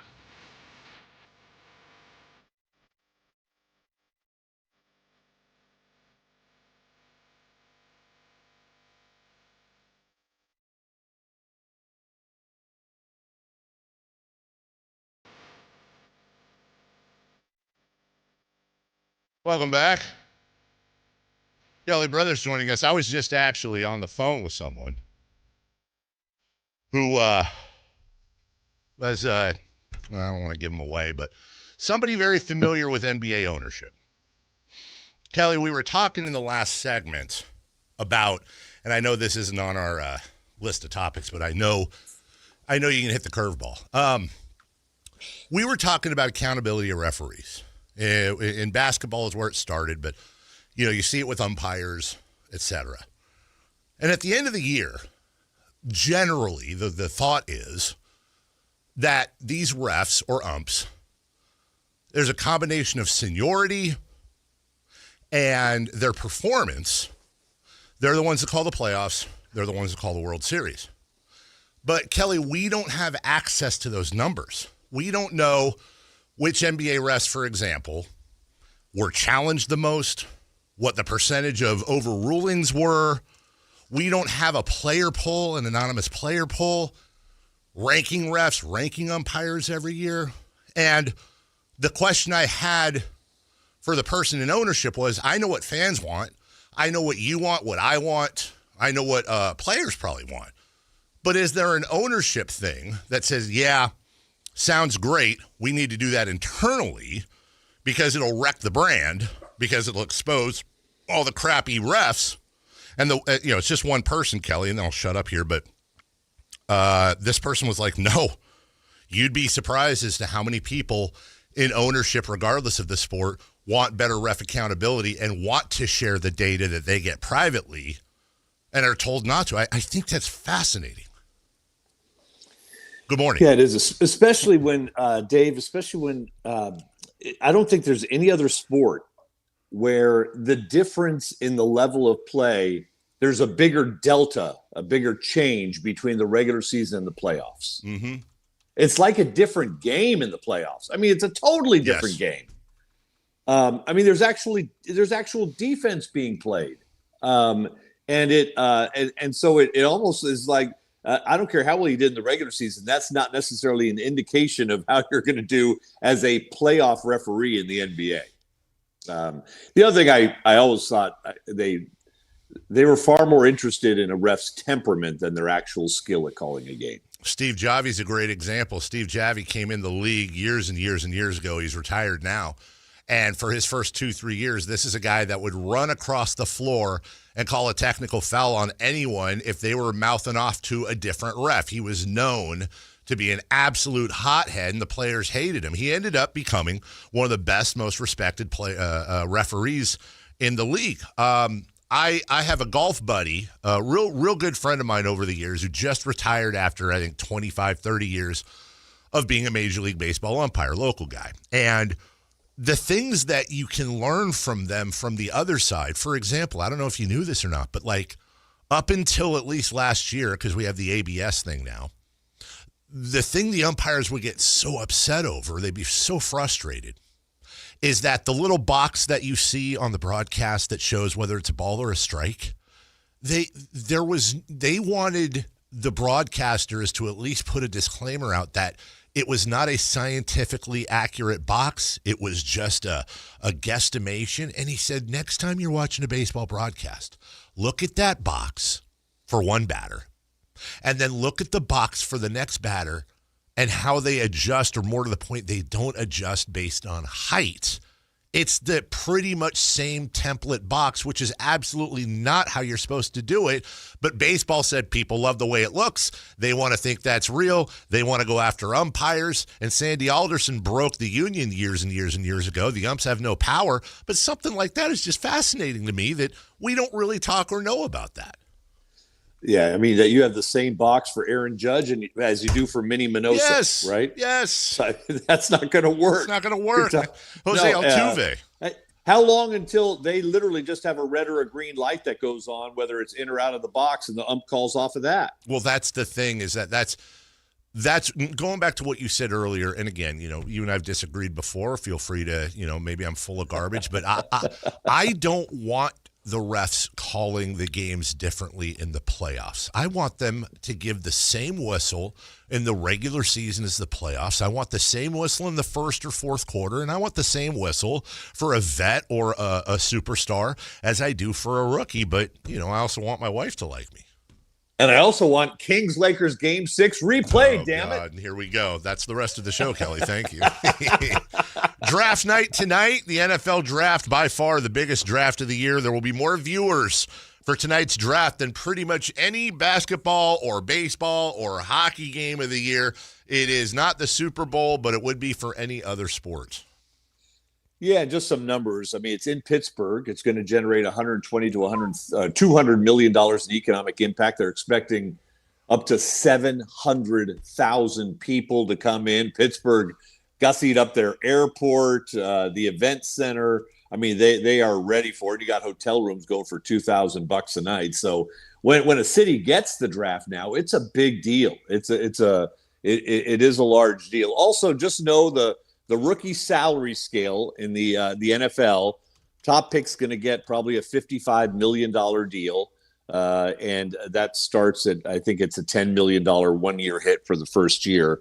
But you go down to the final pick of the first round, and it's a 4-year, $16 million contract. And I just mentioned that only because there are players getting NIL money and other money in college football now above $4 million a year.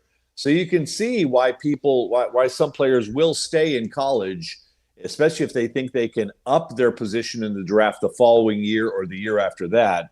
If they can get $4 or $5 million a year in college and then push themselves up that ladder, because going and becoming, a second round pick and getting maybe a 12 or $13 million contract over 4 years, it might make sense to stay in college and take the 1 year and try to improve where you are. So there's a new competitor in town, and it's NIL. Well, and it's funny, we were talking about this week, that there may just be no sport that is going to get hit larger than the WNBA when it comes to NIL. Audie Crooks, who just transferred from Iowa State to a new school, she's reportedly getting $1.4 million in NIL money for the year. Now, what makes that incredibly interesting is that makes her the third highest women's basketball player in the world,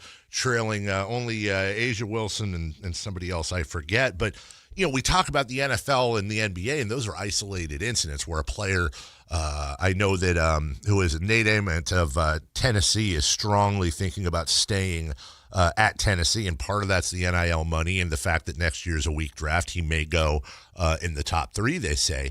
But in the WNBA, you legitimately, at the top level, can make more in college than you can in the pros. Isn't that amazing? That's all in the last 4 to 5 years. That's all come through. So, but the draft will be tonight. You'll see it'll be great, and then it kind of kicks off the offseason really for the NFL. Hey, I wanted to touch on. I know you love soccer. There was a great article, Dave, in the Wall Street Journal about Kansas City and how Kansas City spent $650 million to try to become America's soccer capital. No one is saying they are, but you know what? They built up such an image that they got World Cup games in Kansas City. And that's like, I mean, they got multiple World Cup games in Kansas City. I mean, those are like multiple Super Bowls. They have 6 different games. They had a budget. They built a new airport. They really went all out, and they ended up getting World Cup games. Kansas City's about the size of Sacramento, but they thought big. They have an NFL team. They have Major League Baseball. Obviously, they used to have basketball. They don't now. But it's a city that thought big, and it's kind of paying off with them with the World Cup coming in. It's weird you say that. I was literally looking at the Sacramento-Kansas City comparison earlier this week, and I lived in Omaha, Nebraska for 2 years. One of the things I learned when I lived out there is that for a city like Omaha or Lincoln, their major league team is the Nebraska Cornhuskers, and specifically Nebraska football. There is nothing there when you look at that spot where it's basically Missouri, Kansas, Nebraska, Eastern Colorado. That you just look at that circle. You got Denver to the west, you got St. Louis, over there, and then you have Kansas City, which I think is about 3.5 hours from Omaha. And I'm thinking, God, Kansas City, they have the Royals, they have the Chiefs, they got all kinds of stuff there. As you mentioned, soccer. But the difference, unfortunately, I think for Sacramento, why we get screwed so much and why so many teams, or cities, I should say, that are smaller TV markets than we are, is because there's no competition for Kansas City. We've got San Francisco. We've got L.A. California has, 4 or 5 major league teams, it seems, per sport, whereas Kansas City, they've got this entire neck of the country to choose from. So they really, by geography, have this built-in advantage we unfortunately don't have. Oh, Kansas is the only state in the union whose biggest city's in another state. Yeah. Yes, that's absolutely. It is. It's. I know what you mean. I got to spend one glorious year in the great state of Nebraska, and it is remote. There's no doubt about it. You go long distances driving before you hit Denver or Omaha, Lincoln, and when you're a one-horse town. But I mean, Kansas City's done a great job of building itself up. Another city that's done a fantastic job is Indianapolis. Mm-hmm. Another city about the size of Sacramento. And, we have a lot of competition here, but we also have a tendency to shoot ourselves in the foot on a number of different fronts. We won't go into that now, but, we've been there. We know. Yeah, we've been there. Let's finish up with the World Cup date. The numbers are flying. Tickets aren't. What's going on? Yeah. And now you got a Trump envoy suggesting, what we should do? We should replace Iran, which qualified for the World Cup, with Italy. Yeah. Which did not qualify for the World Cup. Yeah. It just blows me away. Italy did not qualify. They won the World Cup 4 times, I think it is. Yes. The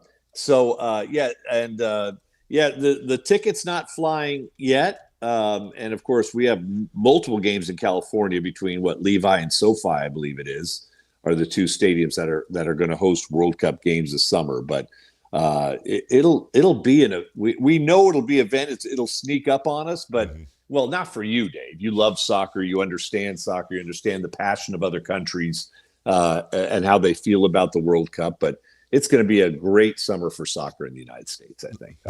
I hope so too. And I hope I hate FIFA. FIFA is the most corrupt sports organization we've seen since the WBC and the days of Jose Suleiman in boxing.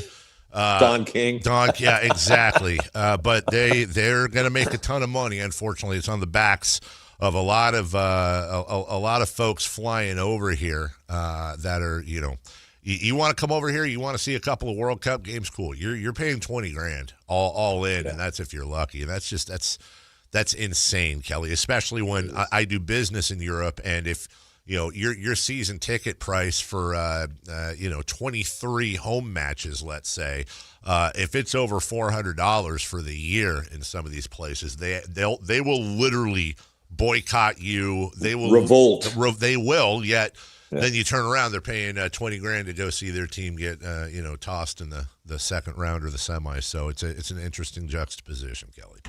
It is, buddy. Always good to talk to you. You too, my friend. Take care. Have a wonderful weekend. You too. All right. That's Kelly Brothers. He is, as always, good at business. We'll take a break when we come back. Sam Amick joins us at 8, but let's for the guys earlier, Let's look at the NFL draft tonight, some facts and figures and what you're looking forward to and what I imagine is a very exciting day for Raider fan. We'll do that next. Your Toyota's been through a lot with you. Traffic, rain, potholes, you name it. But it keeps showing up mile after mile. So maybe it's time to give a little back. For a limited time at your local Toyota dealer, get 3 new tires and get the 4th for $1. Because a ride that's always there for you deserves to be taken care of. 3 tires, get the 4th for $1? Go on. Treat your Toyota. Deal ends April 30th. Keep your Toyota a Toyota. Restrictions apply. Toyota and Scion vehicles only. See participating Toyota dealers for details. A's fans, the 2026 season is here, and single game tickets are on sale now. Be there for an exciting season, packed with theme days, giveaways, and fireworks nights, including bobbleheads, jerseys, hats, and much more. And getting in is easier than ever. Tickets start at just $8 for select April and May games. From opening day to unforgettable summer nights, there's something for everyone at the ballpark. Get your tickets today at athletics.com/tickets and be part of the excitement this 2026 season. Workdays can be unpredictable, but your workwear shouldn't be. With the Cintas Apparel Plus program, you'll have freshly laundered garments for everyone on your team delivered every week. Cintas has workwear for just about any job imaginable, with high-performance fabrics and an uncompromising fit that stretches and moves with you. Don't leave looking and feeling good to chance. Visit Cintas.com. Oh, I'm ready! And get ready for the workday. This is the story of the one.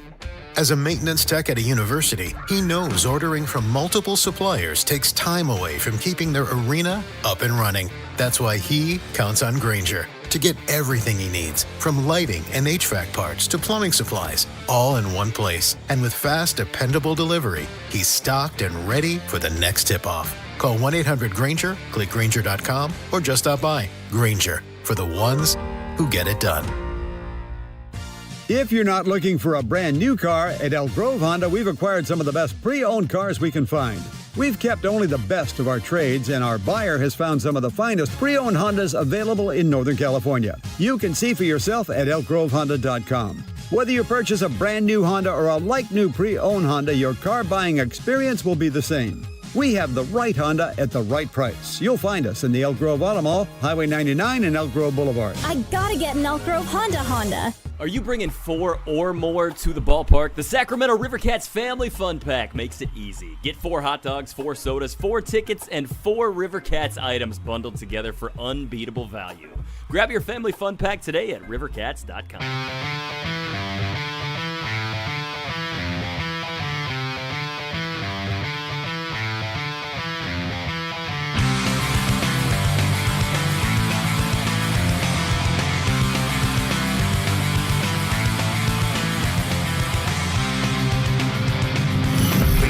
Place in the morning to get your sports fix. Live and local. The Carmichael Dave Show with Jason Ross. NFL draft today.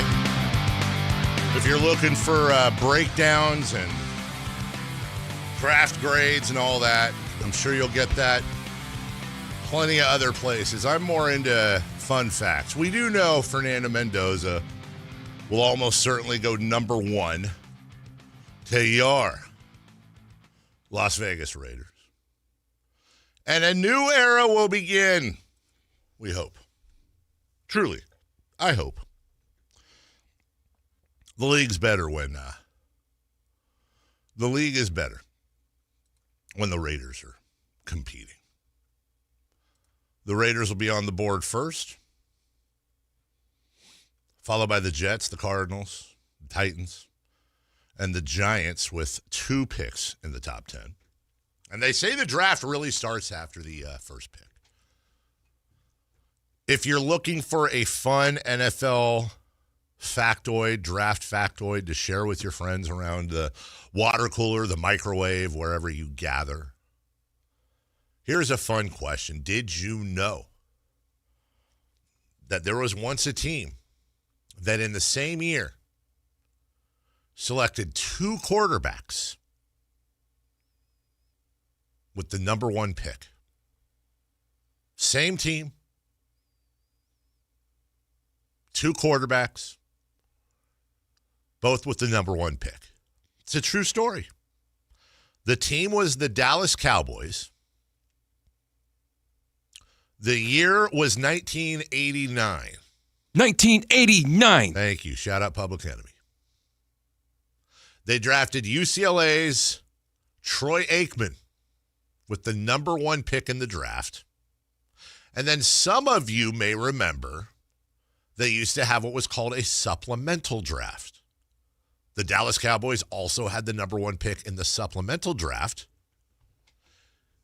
And in the first year of Jerry Jones and the first year of Jimmy Johnson, fresh off of winning national championships at the University of Miami, in the supplemental draft, they drafted a quarterback that helped Jimmy Johnson have success at Miami, Steve Walsh. In the same year, you will stump quite a few people with that. We're going to get a lot of speeches tomorrow that we'll play for you. A lot of crying. That's my favorite part of the draft, honestly. It really is. It's one of the main reasons I actually love to watch the draft. You know, I'm watching for my team. I'm watching to see what the Niners do. I'm watching to see if there's, any crazy surprises or anything. But I'm also watching because I love I love seeing the players either sitting with their agents and their family at the table, or the players like today, Fernando Mendoza, will be sitting in his living room surrounded by his family. I love seeing them get drafted. And then I love seeing the family just lose it. And I think it's gotten I think it's gotten a little more since I became a parent. I cannot imagine watching my son or daughter, get drafted into a sport. And you think about, we've all read biographies of players and athletes, and they all have different backgrounds. But I think the ones that I actually love the most are the ones that come from, a really tough background. And many of them, in a lot of cases, have one parent or a grandparent or an aunt or an uncle that served as their parent that did not have a lot of money.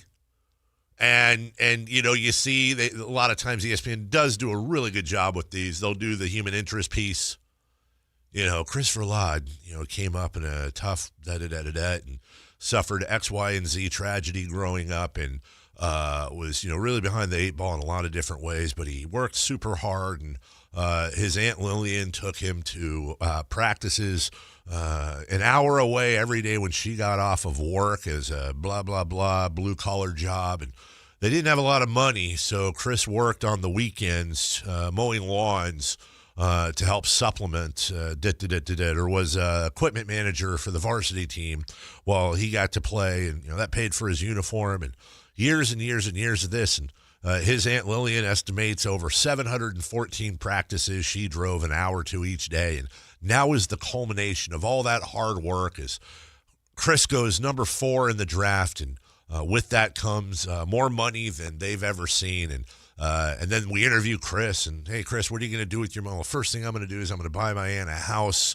There's 6 of us living in whatever, and, whatever apartment, wherever. And I'm going to buy her own house and finally give her the ability to retire. I'm a sucker for that stuff, man. It's not as good as a real story of Christopher Ladd was called white by his entire family his entire life. And that drove him to excellence.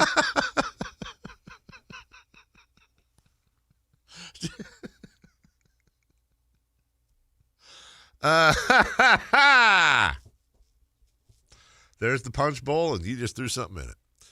The whole thing. That was so that would be your motivation growing up? Yeah. You called me white. I've had to have conversations with your own family, with cousins. Like, do you realize I've done this for 30 years because you said this one time? No.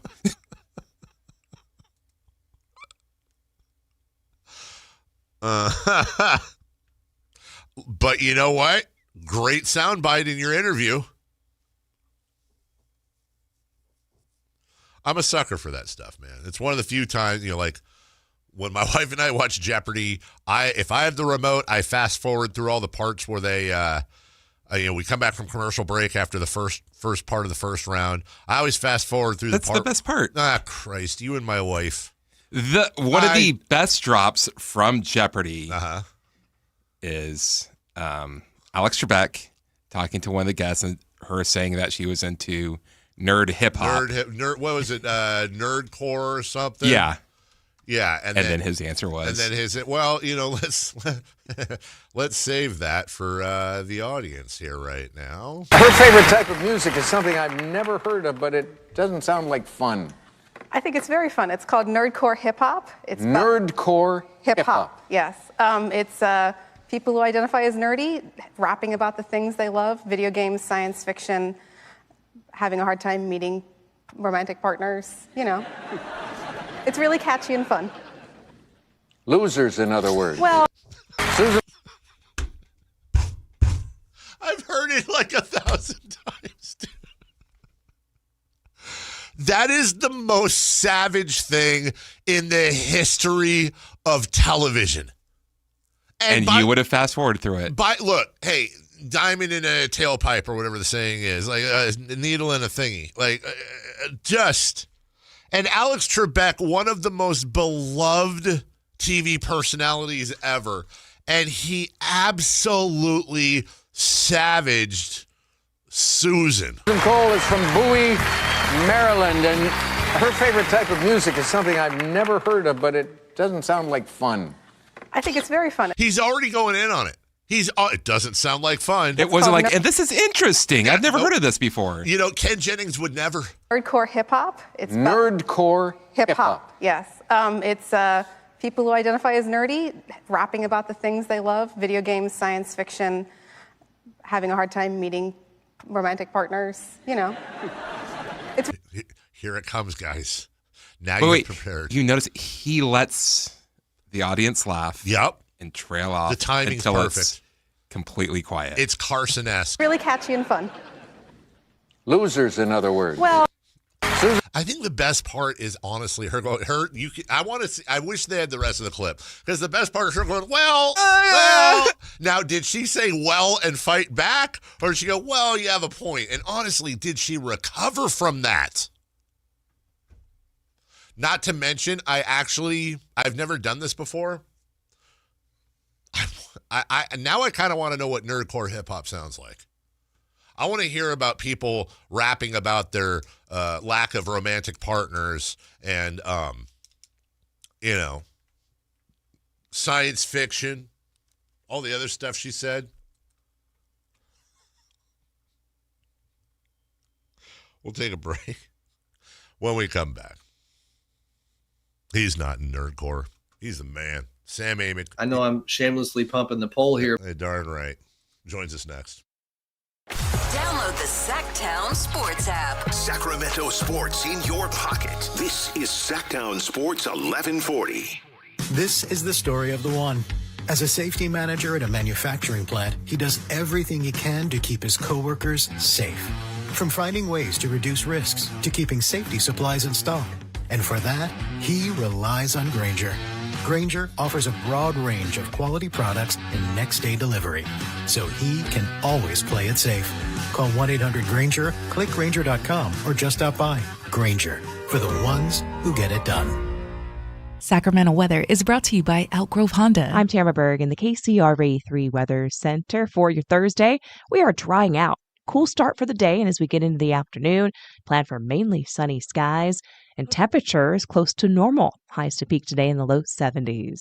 Get the latest forecast on the KCRA 3 News and the KCRA 3 app. At Elk Grove Honda, we've acquired some of the best pre-owned cars we can find. Whether you purchase a new Honda or a like-new pre-owned Honda, Elk Grove Honda has the right Honda at the right price. In the Elk Grove Auto Mall, Highway 99 and Elk Grove Boulevard, or elkgrovehonda.com. I gotta get an Elk Grove Honda. Wesley Financial Group is not a law firm. Ask yourself this question. Is it really worth holding on to that timeshare that you know you need to get rid of? Here's the truth. The average maintenance fee just went up over 17%. That could have been 117%, and there's nothing you can do about it. When you buy a timeshare, you give them a blank check for annual maintenance and assessment fees. I'm Chuck McDowell, founder of Wesley Financial Group. For 15 years, I've helped over 50,000 families cancel their timeshare. Not sell it, not transfer it, cancel it. Did you buy a timeshare because they told you it was a great investment and your maintenance fees would never go up? That's a lie. Are you ready to get rid of your timeshare once and for all? Simply call us and I'll send you our timeshare exit kit that explains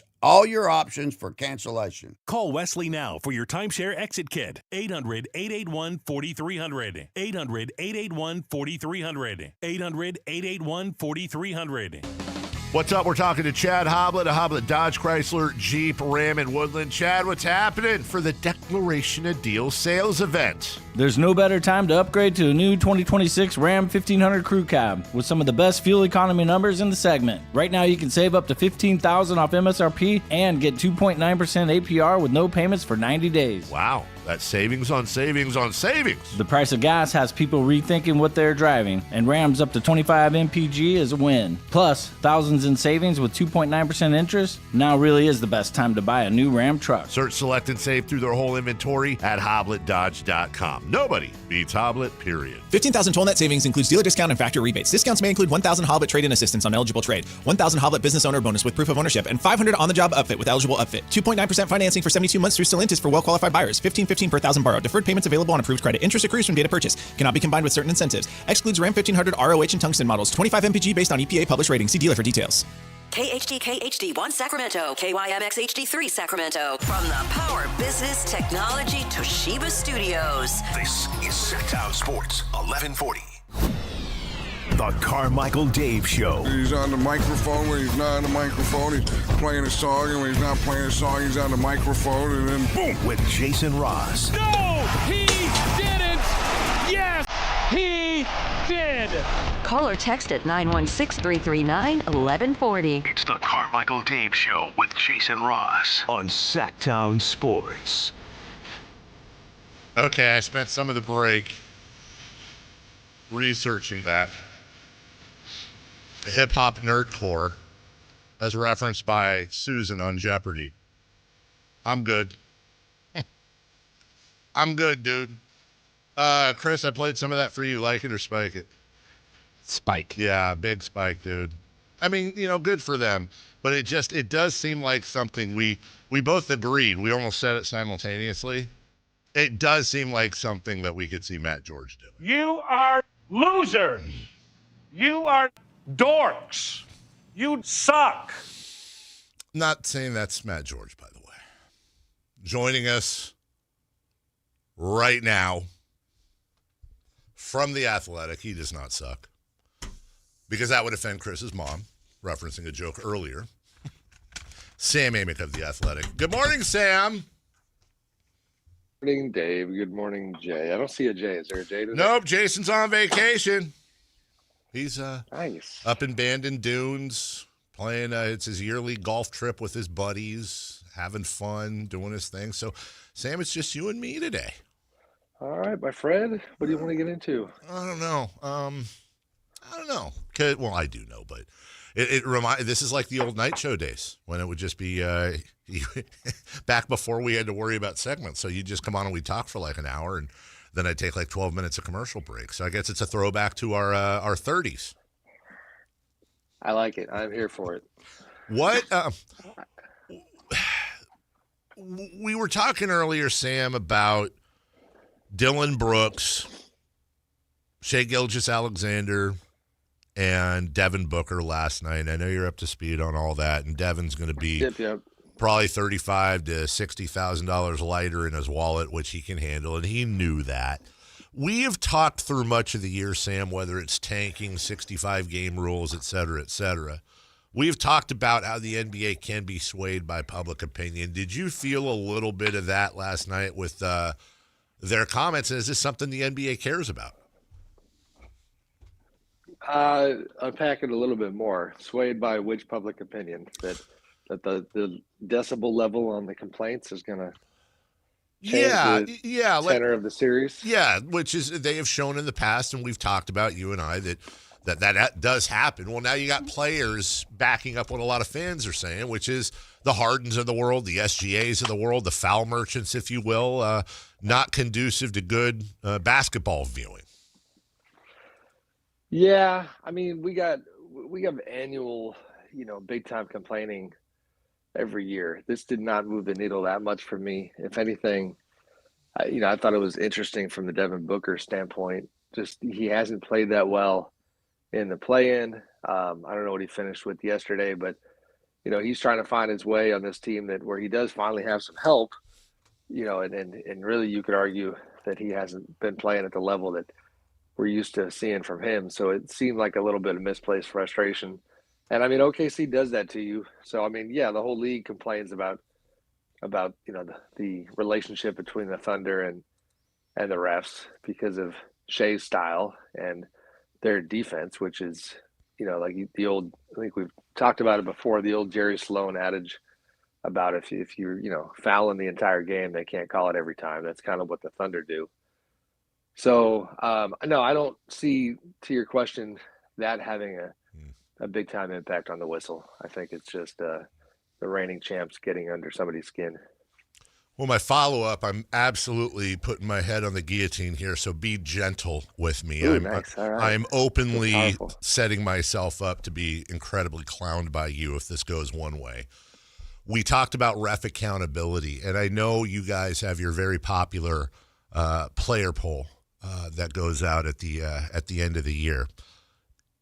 I've been watching the piecemeal. Maybe I haven't caught it all, but is there any mechanism you guys do, whether it's in that poll or outside, having an anonymous, who are the best refs, who are the worst refs? So we used to. Okay. We did not do it this year, not for any particular reason. I think we did it 2 years in a row. It was always funny because, like, you could literally have the same. You would have the same guy, get votes for best ref that would get votes for worst ref. Yeah. You know what I mean? Yeah. Inevitably, there was some Scott Foster, not anti-love in there. So yeah, we did not do it this year. Now, James Williams, who we like to call Gucci because he looks just like Gucci Mane, and that's a widely known thing. It's like he's a good ref, and so for him to get called out by name by Devin, again, I'm not an officiating expert. I do know from talking to people who are that it's like, yes, there's frustration. And then if any of these guys want a little backdrop of humility, it's, hit the rewind button and watch the NCAA tournament and get reminded these are extremely elite referees and by all accounts significantly better than what else is out there. I wonder what, and I, by the way, I agree. It's a thankless business. Nobody, there aren't any sports talk radio shows talking about how great the ref was the night before. And, did you see, XYZ ref make that amazing call in real time? Once in a while, an announcer will mention it, but I do generally side with the refs. I talked to, during a break a couple segments ago when we were talking about this, I called somebody in NBA ownership, weirdly enough, not the Kings, and asked, which team? Tell me. I'll tell you off the air. and the Knicks. It was you and James Dolan. Well, I didn't want to give that away. I needed Sphere tickets. Just the idea of, as fans, as journalists, I think more accountability is better, and I would love to see annual player polls ranking refs good and bad. I would love to see, for example, statistics on ESPN or on the Athletic site that show which refs were challenged the most, coaches' challenges, what was the percentage of overturning those calls, who had the best, who had the worst. And my question has always been, it's kind of a no-brainer. Like, I'd love to see it. I think fans would love to see that. It might illuminate some of these maybe false narratives about certain refs. But the question is always, does the NBA want that business out there? Will it exacerbate some of the conspiracy theories? And how do they feel about publicly grading their own referees for the world to watch? Well, and I would probably push back on, philosophically, I hear you in terms of your desire to see that insight and that information. The part that I'll push back on is that, like, the premise that there is, a clear-cut,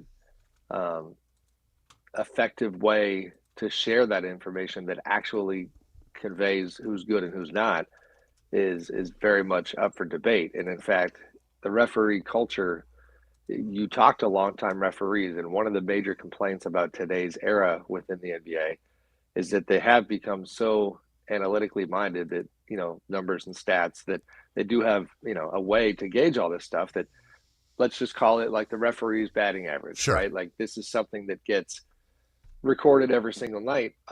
But human nature wise, what a lot of people think is a problem is that you then have officials that are, calling the game for their numbers, because, there are ways to make sure, like, they know what will show up on paper and what won't in terms of getting it wrong, getting it right. So there's a way of like gaming the system to where your numbers are going to be spectacular. And then if you ask, people who have been doing it for 30 years, they're going to be like, oh, so-and-so didn't have a good year, because a lot of the job is feel. A lot of the job is temperament, and the ability to connect with some of these players. And who was it recently? Darn it, I'm drawing a blank on who it was. A player was asked about it was Donovan Mitchell, was asked about an interaction he had with Tony Brothers, where in the middle of a disagreement, he actually put his hands on Tony, and I didn't see the clip, but it sounded like something like grabbing him by the shoulders or something of that nature. And he was asked, like, you actually touched the referee, but it didn't elicit a reaction, and you guys had a good discussion. And he had a fantastic kind of perspective on, well, that's because we have a relationship, and you get to know these guys, and and that's a guy that I could do that with. There's others that I would not do that with. So that sort of stuff doesn't show up on paper. So it's an incredibly hard profession to analyze. That's a really fascinating pushback as we talk to Sam Amick. I'm trying to draw a parallel because I never thought about that before, that the idea that refs would call, if it was public and you're hanging them out like that they would call the games to the analytics, knowing what does and doesn't show up, which would in fact protect them publicly, but maybe overall call the game worse. Is that, I'm trying to make a sloppy analogy here, but it's the Derek Jeter corollary, where the pushback on Jeter defensively, who often would win Gold Gloves and be called a great shortstop, was that Jeter knew the numbers, and he knew that if he shortened his range going to his left and right, in other words, if he brought in what he went for, that his numbers were going to look better because he'd have less balls missed. Whereas you get your better defensive shortstops that are extending themselves to the absolute lengths of their diving and speed abilities. By the analytics, it would show that they're a worse shortstop, yet they prevented far more hits from getting through the left side than a Jeter. Am I in the neighborhood of kind of what you're talking about with the refs? That they would shorten their calls up. They would not want to extend themselves in certain ways on calls. Well, and I wish I had, admittedly blanking on really good specific examples, but to stick with your sport and your analogy, I mean, it's like if your manager has told the whole team, our strikeouts have got to go down. Yeah. Then you're going to protect the plate, and you're not going to be Dave Kingman, swinging for the fences every time. Okay. If the goal is whoever gets 30 homers first gets $1 million bonus, then you're gonna change your actions toward that outcome. So yes, within all of that on the referee side, but again, this is already with certain refs, in my opinion, to some degree, this is already happening. Like, because those numbers internally play a significant part in who gets playoff assignments and who gets finals assignments. This is something that it's no different than the player discussion. And if you go back to, baseball and Moneyball and basketball and Maury ball and the way that numbers have changed the game. I mean, the refs have their own version of it. Sam Amick joining us from The Athletic. I'm old enough and you're old enough to remember when a young tech billionaire who just sold broadcast.com for billions to Yahoo took over the Dallas Mavericks and caused all kinds of controversy. He was seen in huddles. He was shooting with players during practice. He was more involved and more aggressive than maybe any other owner in history, in the shadow of the of many of the old school owners. And it turned out he won a championship, and Dallas loved him. And, of course, I'm talking about Mark Cuban. I'm always fascinated, and I think you are a little bit, at new owners, the baby giraffe syndrome, whether it was Matt Ishbia last year, what we saw and still in some cases see out of Vivek when they took over. And now it's Tom Dundan. And the story rolls up every once in a while. You've got the Robert Peras of the world and whoever the guy is in Utah that maybe you don't hear much about at first. Matt Ishbia. Ishbia last year we mentioned. He is making the rounds, and it's an interesting topic. You go from one of the richest owners in the league in Paul Allen to now Dundan, who's cutting costs. Masseuses don't have rooms to massage players. You have late checkout, being denied, on and on and on. You look at the guy's background, and no offense to this segment, but he made his bones in the subprime car financing world, on, and then comes in and immediately does this. I gotta think the NBA isn't happy about this, but then again, I don't know what the hell I'm talking about. Do you think the NBA is happy or unhappy about this? Do they care? It's funny you say that. I mean, first of all, yeah, the story's wild. Our Jason Quick wrote a really good piece. Jason's been a legend up in Portland for 30 years now, and he did his thing, and that's worth reading because it's got a ton of anonymous insight from people within the organization. That honestly, it's one of those things. And Dave, you and I have lived this life for 20 years. Like, when people choose to talk, especially when they are still currently employed, critically about their current boss, like things are not good. Yeah. Because that's the easiest way to get fired. And so, no, it's funny. I wouldn't imagine the league was happy with it, but then Adam had one of his kind of Adam moments, and he did an interview yesterday. I want to say with Barstool. It was a very random appearance that I didn't. Yeah, see it was coming. on Pardon My Take. Yeah. It was, not necessarily his brand, but anyway, he chimed in and gave kind of a generic, I thought, kind of weak defense of Dundan, and talked about how successful he was in the NHL and how he had just won a bidding war for billions of dollars to win this, Blazers team. And that's all well and good, but like the actual evidence coming out in terms of the way he's choosing to run the team in the early days is pretty overwhelming.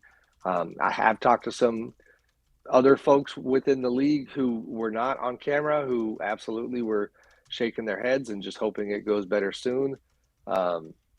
It's an interesting one. The one thing that jumped out at me, or one of the things from Jason's story that I thought was fascinating, was that somebody made the point that while this might have worked in the NHL, and who knows, maybe he can be successful in the NBA, that one distinct difference between the two leagues was that from when it comes to the good old-fashioned rumor mill, that somebody was like, no, you don't seem to get it. The NBA is different. Mm-hmm. Like the NHL has a different level of attention. They even kind of alluded to a cultural thing, which is like, the NHL, extremely Russian heavy population among the players and staff and whatnot. Like, you're not like in the NBA, somebody put it to me, if 100 people hear a thing, like 70 of them are talking about it, to someone who's going to leak it.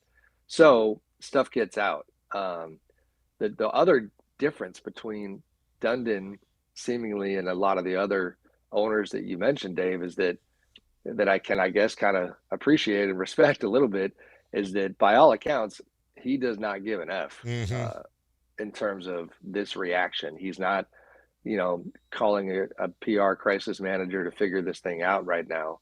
He's leaning in and saying, that's fine. You're going to love me in 10 years or 5 years when I turn this thing around. It's interesting. Portland's such a special baseball city or basketball city.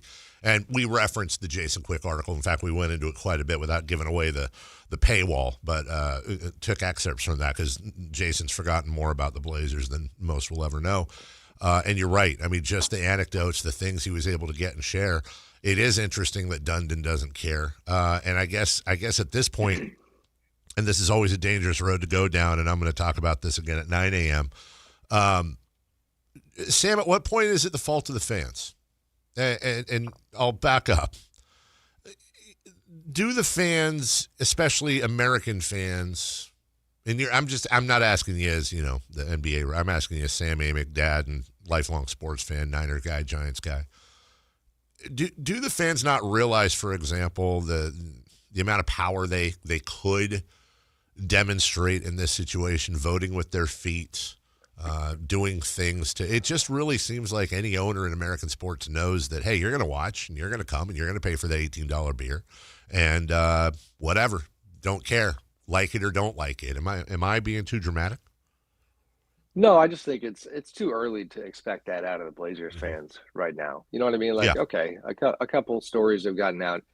I mean, even the one that was most directly impacting the fans, I think, is up for debate. Like, oh, okay, they're not going to have the playoff T-shirts. That was a big thing. Yeah. But he indicated that, well, instead of that, we're going to spend money on, I don't forget if it was the squiggly inflatable things or whatever, but they wanted something that would actually distract the opponent, sure, in the arena. So it's like, okay, like if it's not one thing, it's the other. It's more so to me right now, this is about the Blazers' ability to function at a high level as an NBA organization. Because first of all, Thiago Splitter has done a fantastic job coaching that team. In the wake of, it's not really easy or fun to replace a guy who has, been federally charged, and Chauncey Billups for gambling related accusations and all that stuff. Thiago gets this team to the playoffs. That's the bummer of it all. Like, imagine the Kings had, go back to the Beam Team year. Yeah.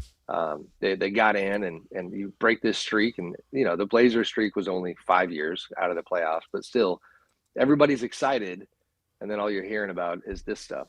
The other stuff culturally within the league is just, that's how you convince players even more so to not want to play in Portland, because players care about all the extra stuff. And if you're stripping it down to the studs in terms of how you run it, that's just not going to land well. Sam Amick of The Athletic joining us. Let's talk about a place everybody wants to play, Sacramento Kings. The draft lottery coming up. They lost the coin flip / lottery ball thingy-dingy with Utah. We know what spot they're odds-wise going to be in. But just talking about the retention of Doug Christie, which we've spoken about, and just some of the noise you hear, whether it's Scott Perry, maybe not directly or directly, but it certainly does seem like they believe this is at minimum a 2-year process. That they're not expecting to, they may not come out publicly and say, hey, we're not going to be great, but I feel like they have kind of resigned themselves to the fact that they're not going to be good next year either. And depending on where the salaries go this summer, right now, I think last I checked, they're 4th or 5th in the league in salary. They're past both aprons. Do you expect there to be some sort of, I'm not asking you, Sam, if you expect them to want to lower their salaries. I'm saying with Zach LaVine and Sabonis and some of these huge contracts, do you expect the Kings between now and training camp will be able to bring that salary down a little bit? I still don't know. Yeah. I mean, look at I guess I'll start with the Raptors, right? So they have, Sabonis interest, but I have not checked on that since the deadline. So how does them getting to the playoffs and the way that this current group is playing, just how do they see Domas now? Because that was seemingly kind of the only really intrigued suitor. LaVine, I do need to check on this. His camp had absolutely said he's picking that option up, but then obviously when he spoke publicly, he seemed to leave a little bit of a window open to the idea of not picking it up. And then DeRozan, showed that he can still play at a high level. So I don't know. I mean, it's the 2-year point you make is, well taken, and I agree. And the truth is, if you ask people around the league, nobody is looking at this Kings roster and saying, gosh, if they got this guy or that guy, I could really see him taking off. Like, it's not a 1 or 2 guy thing.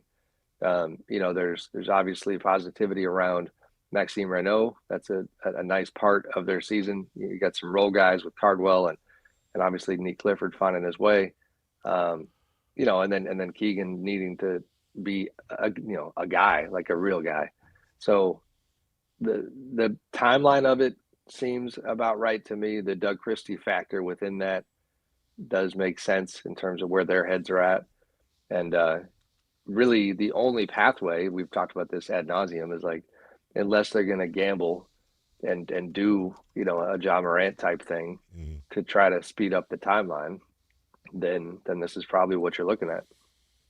I'll throw my final curveball at you then to wrap things up. And I apologize if this is kind of a deep cut here.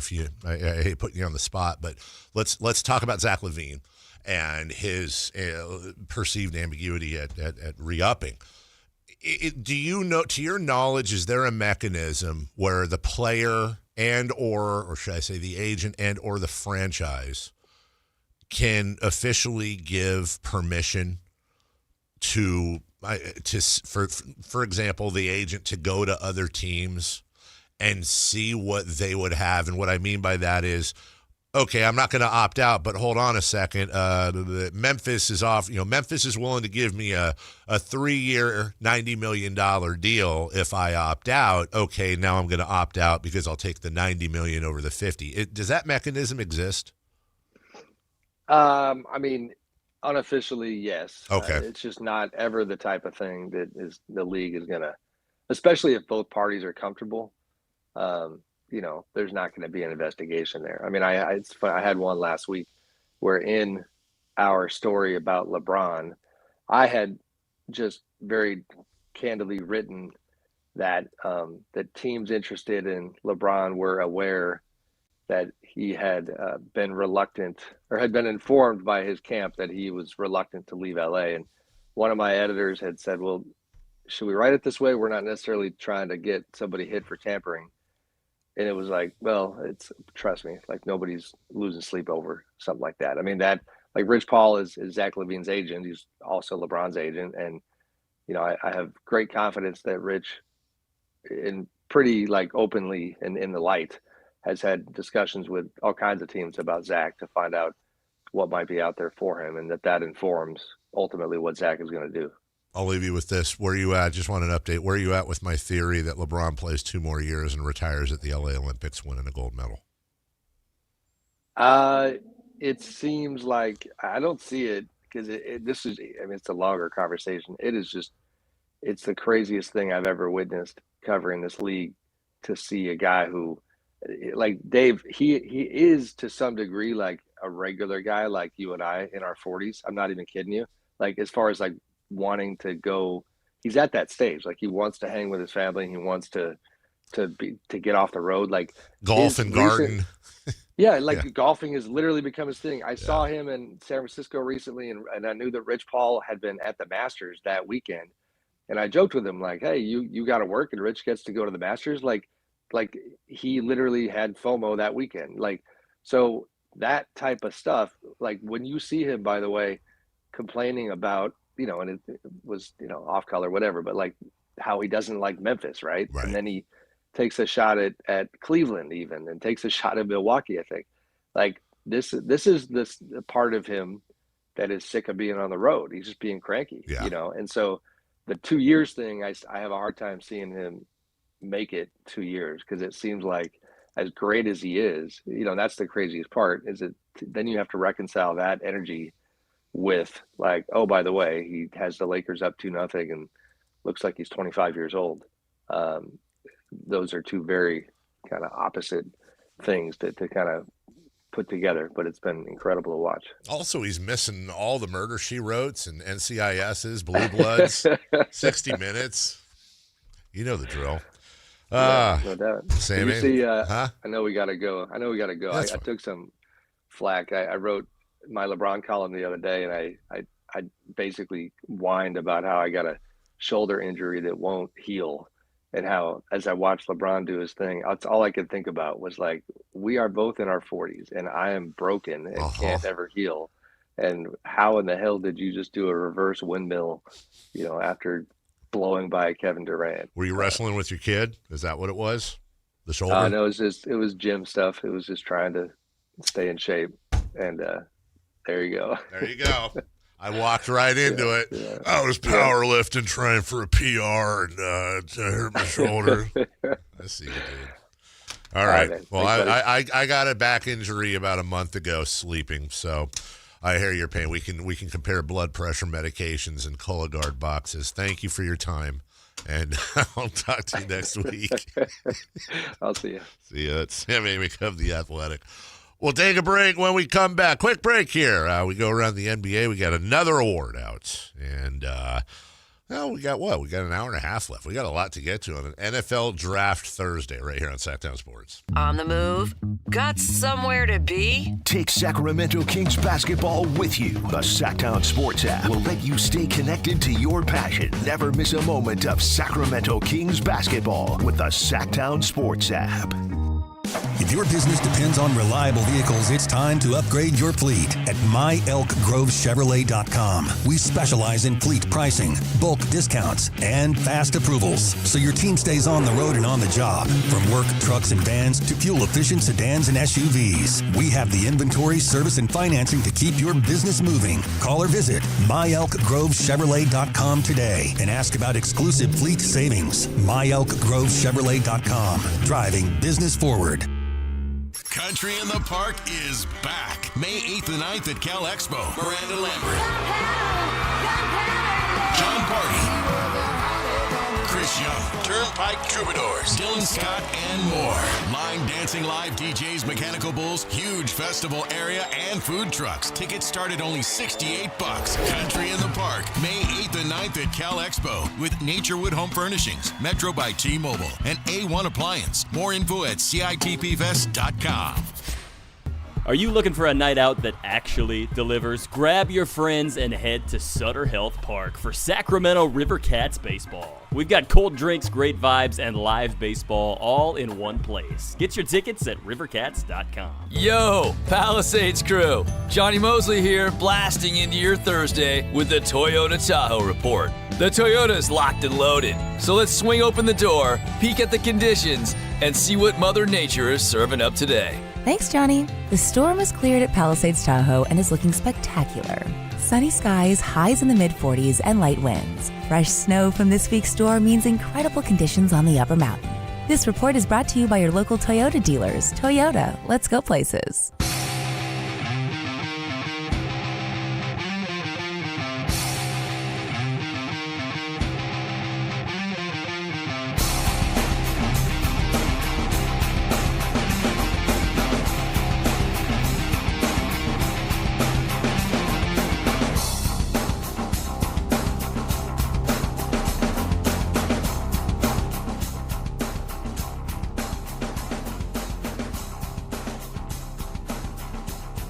The Carmichael Dave Show with Jason Ross. Call or text at 916-339-1140. On Sactown Sports. Well, thanks for pointing this out. I didn't see this yesterday, Chris, because it's in the... Yeah, okay. It says at the top California Post, and it's the same font as the New York Post, but I guess that's same a company. section of Lou Wolf used to own the A's, and he has written a book called Moments. Hey, if he's written a book called Moments, that means he's got to be doing publicity. We should try to get Lou Wolf on. I think it'd be an incredibly interesting conversation. He wrote that the A's leaving Oakland after 57 seasons was 100% due to the nasty, shameful, and continuing opposition of the Giants, who blocked attempts by the franchise to move to nearby cities as they fought for a new stadium.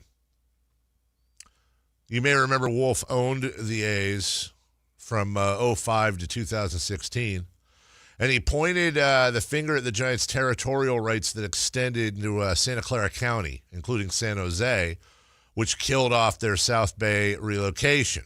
And as you know, the A's are now here. I know A's fans won't be happy with this, but Wolf says, quote, John Fisher gets blamed for things he doesn't deserve to be blamed for. The Giants' position really messed us up in trying to even negotiate with Oakland. And I've always maintained that to me is as a Giants fan,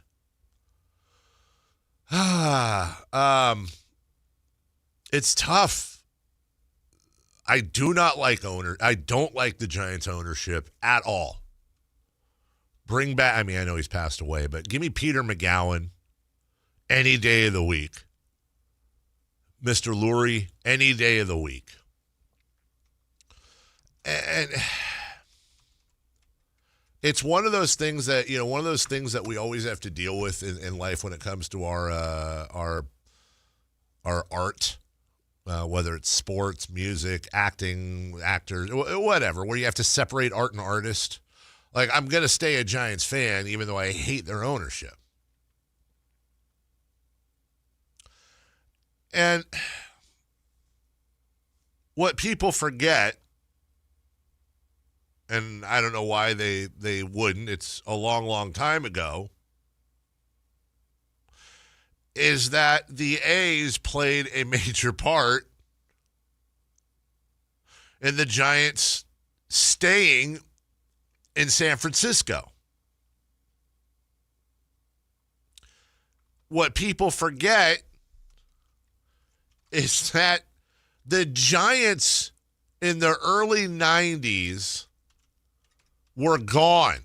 I wouldn't say Kings to Seattle gone, but not that far away from it.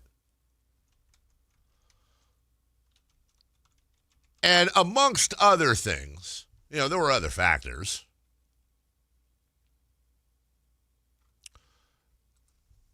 The A's played a major role in keeping them by waiving a few things here and there. And I understand different owners, different this, different that.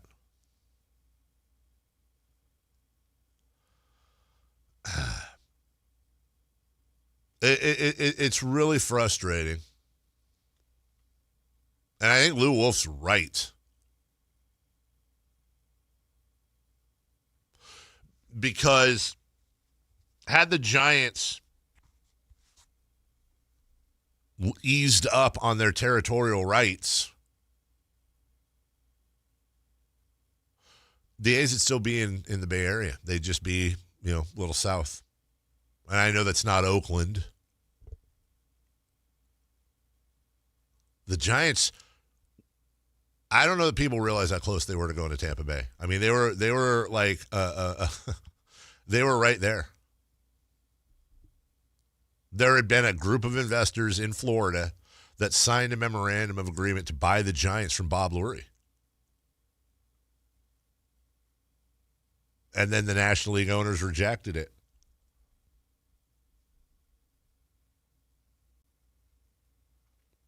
So it's tough because the A's ownership they're dirty. They're absolutely dirty. And I'm not going to defend John Fisher like Mr. Wolf did. I'm not going to do that for several reasons. But I will say I blame the Giants more than I blame John Fisher for the A's moving. And I don't know that that's a take everybody shares, but I think it's the correct take. And by the way, John Fisher still deserves a ton of blame. But I do confidently believe that if the Giants had not put their finger on the scale, and by the way, I understand the business of it. I do. Of course I do. Why would the Giants want the A's 20 minutes away? They're not talking about, and A's fans going to respond and say, screw that. I'm never going to be a Giants fan. I'll be any other fan before I'm a Giants fan. That's right. I believe you. But where are we going to be in 15, 20, 25 years? Barring baseball returning to the Bay Area with a second team, which I can all but guarantee you isn't going to happen, there will absolutely be people that would have been A's fans that will be Giants fans because people root for who's close to them geographically, just as a habit. Not always, but as a habit. So from a business standpoint, it makes sense for the Giants to want the A's gone. Of course it does. I'm not so sure about that. Tell me why. Why do you root for the Giants? I root for the Giants for two reasons, and two main reasons. Number one, probably it's my. I think this is where you're going, and it's correct. My dad rooted for the Giants, but my dad was a lifelong Yankee fan, And then when my mom and dad relocated out here from New York, geographically, he became a Giants fan. I became a Giants fan. I think it's probably very equal parts of, yeah, you go with who your family is rooting for, but also geographically, because you can see the games on TV. You can go to the games in person. I think they go hand in hand. What if your dad didn't even watch? What if he didn't like baseball? What if he didn't watch baseball? I would have been a Giants fan. Yeah. I would have been just geographically. The first sports. But would you even watch baseball? I think I would, just because I love sports. But I don't know that my love. Who knows? I mean, you're better. You're better to talk about that than I am, because my dad had a massive, massive influence that I've talked about many times on who I root for, whether it's Florida State, where he went to college, the Giants, the Niners, the Kings. But there's also no coincidence that the Giants, Niners, Kings are all the geographically closest teams to me. And the only reason I'm an FSU guy is my mom and dad went there. But the first book I ever read on sports was The Mick by Mickey Mantle. I am fascinated by Yankee history, the pinstripes, and everything that goes with it. And to be honest with you, if geography wasn't in play, I probably would have ended up being a Yankee fan just because that was the first thing I was familiar with. So my thinking is, if now we have created, or the A's have created families of people so upset. Mm-hmm. Now this isn't a majority of it, but it is a percentage of it that are just so done with baseball, they don't want to have anything to do with it. Now their kids will carry that same hate. They're going to grow up not even caring about baseball, or whenever they hear baseball, it's just like, it's terrible. Let me tell you why it's terrible. Yeah. All they care about is money. They took the one thing that we loved and then they shipped them away just for a profit, and we don't like baseball because of that. I think if you keep creating generations like that, now they will have monopoly on the Bay Area, the Giants will, but I don't think you're going to be creating more baseball fans because of it. I think net the Giants will have more fans and they will have more access than they would have had the A's been there. There's no doubt. Yeah, I believe that. I believe, and what you're but saying I don't think that you're creating more fans. You're not creating fans that. I don't think you're I think we're saying the same thing. I think you have this giant punch bowl of baseball fans in the Bay Area, and they would pour, let's say 60-40, 70-30 Giants A's. I think that percentage is going to switch, but I don't think the punch bowl is getting bigger. I think we're agreeing with each other in just two separate deals. But I do think that your faith in people standing up for what's right is, as usual, incredibly hopeful and I don't think that's misplaced. Believing in what's right. I think that there are people that there are people right now, even before this happened, that didn't care about baseball. There's a lot of the younger generation. Yes. No, for sure. I don't think that this is going to help any. But I also, do you think that's going to matter 15, 20 years from now, though? Are people still going to remember? I mean, they'll remember, but... the Giants aren't going to lose business because of this, and they'll probably gain business because of this, and a lot of that's going to be corporate. Mm-hmm. You're going to have more corporate endorsements and stuff like that you didn't have before. But at the same time, it's not like you're creating... I don't think that there's this huge area in Oakland that's going to be Giants fans all of a sudden. No, I don't either. I think, and I know we got a break, I think that there's a lot less people in Kansas City that are pissed at the NBA now than they used to be. I think there's a lot less. Yeah. You know what I'm saying? I think, but it's a dirty business. And at the same time is there's a lot less people mad at Kansas City about the NBA because they can watch whoever they want to watch. And they can be, I'm guessing there's a huge percentage of them that are Thunder fans. Yeah. Oh, well, quite a few that are Thunder fans. That's their team now. We'll take a break, and they got a championship.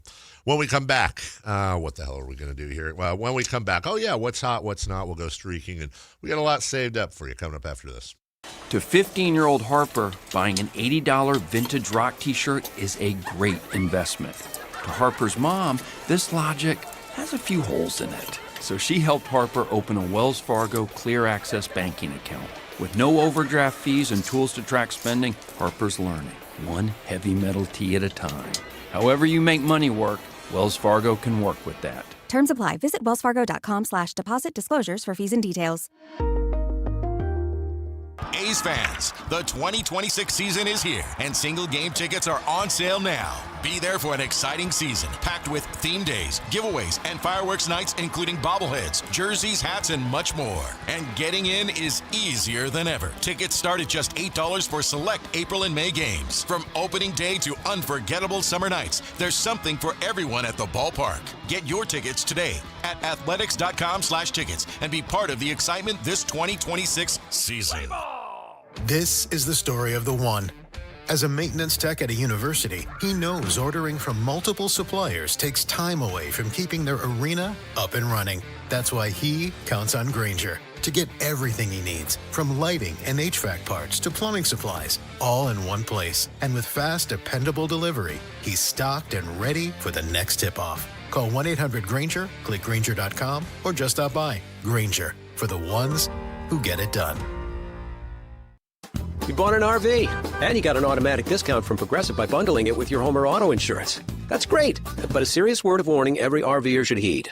You don't need to talk about things like dry weight or dump stations. And you don't need one of those expensive water filter straws either, because the most extreme thing most RVers encounter is a campsite without hookups. So just enjoy yourself and Progressive's automatic discount when you bundle your RV, boat, or motorcycle with your home or auto insurance. Progressive Casualty Insurance Company and Affiliates. Not available in all states or situations. What's going on? We're talking to Chad Hoblet of Hoblet Dodge, Chrysler, Jeep, Ram, and Woodland. Chad, tell me about the Declaration of Deals sales event. Right now, you can save up to $14,500 off MSRP on new 2026 Ram 2500 and 3500 heavy duties, and take advantage of available 5.9% financing for 84 months with no payments for 90 days on select inventory. Now that's the kind of savings we need with gas prices so high. It's true. Plus, Ram has some of the best fuel EPA ratings in the segment. And with over 500 new Rams available, your new hard-to-find heavy-duty Ram is at Hoblet. Don't miss your chance to save with Hoblet Dodge and Woodland. Search, select, and save through their whole inventory at HobletDodge.com. Unbeatable prices, unbeatable selection. Nobody beats Hoblet, period. 14,500 total net savings on select new 2026 Ram 2500 Limited Longhorn after 1,500 factory rebates and 13,000 dealer discounts. Discounts include 1,000 Hoblet business owner bonus with proof of business ownership, 1,000 Hoblet trade-in assistance with eligible trade, and 500 on-the-job upfit with eligible upfit. One of this net savings, VIN 152135. See dealer for details.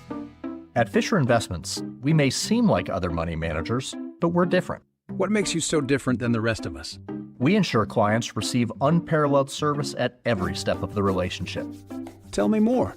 Our investment counselors focus on service over sales, prioritizing clients' needs. How do you make money? We don't sell any commission-based products.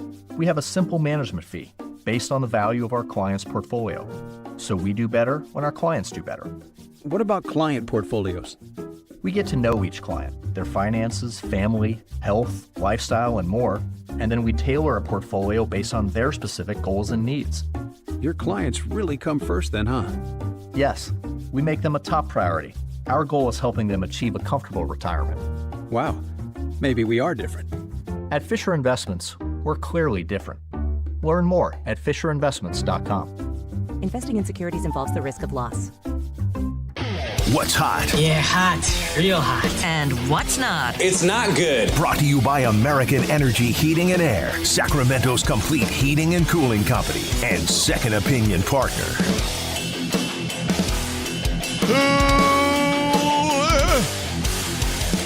Who is hot? Who's hot? Manchester City Football Club. God, nobody cares. Nobody cares that they've gone 16 games unbeaten in all competitions. Nope, because they cheated. And with their win yesterday over Burnley, became first place in the English Premier League that they haven't done since August. Oh. Nobody cares. Dirty cheaters. Going to be in League One next year. Are they? Be in the championship, sorry. Well, fine. Fine, Chris. You want to play that game? I'll play that game with you. You know who else is hot? The Huddersfield Town women's team, as they are now champions. After their big win, the FA Women's National League Division I North winners. On their way up to the Northern Premier Division, up the town. Good job, Town women. Not cheating. Not getting paid hundreds of thousands of pounds a week, many of them working second jobs. Who's leading the Women's Super League? Your mom? No, I'm sorry, I don't know who.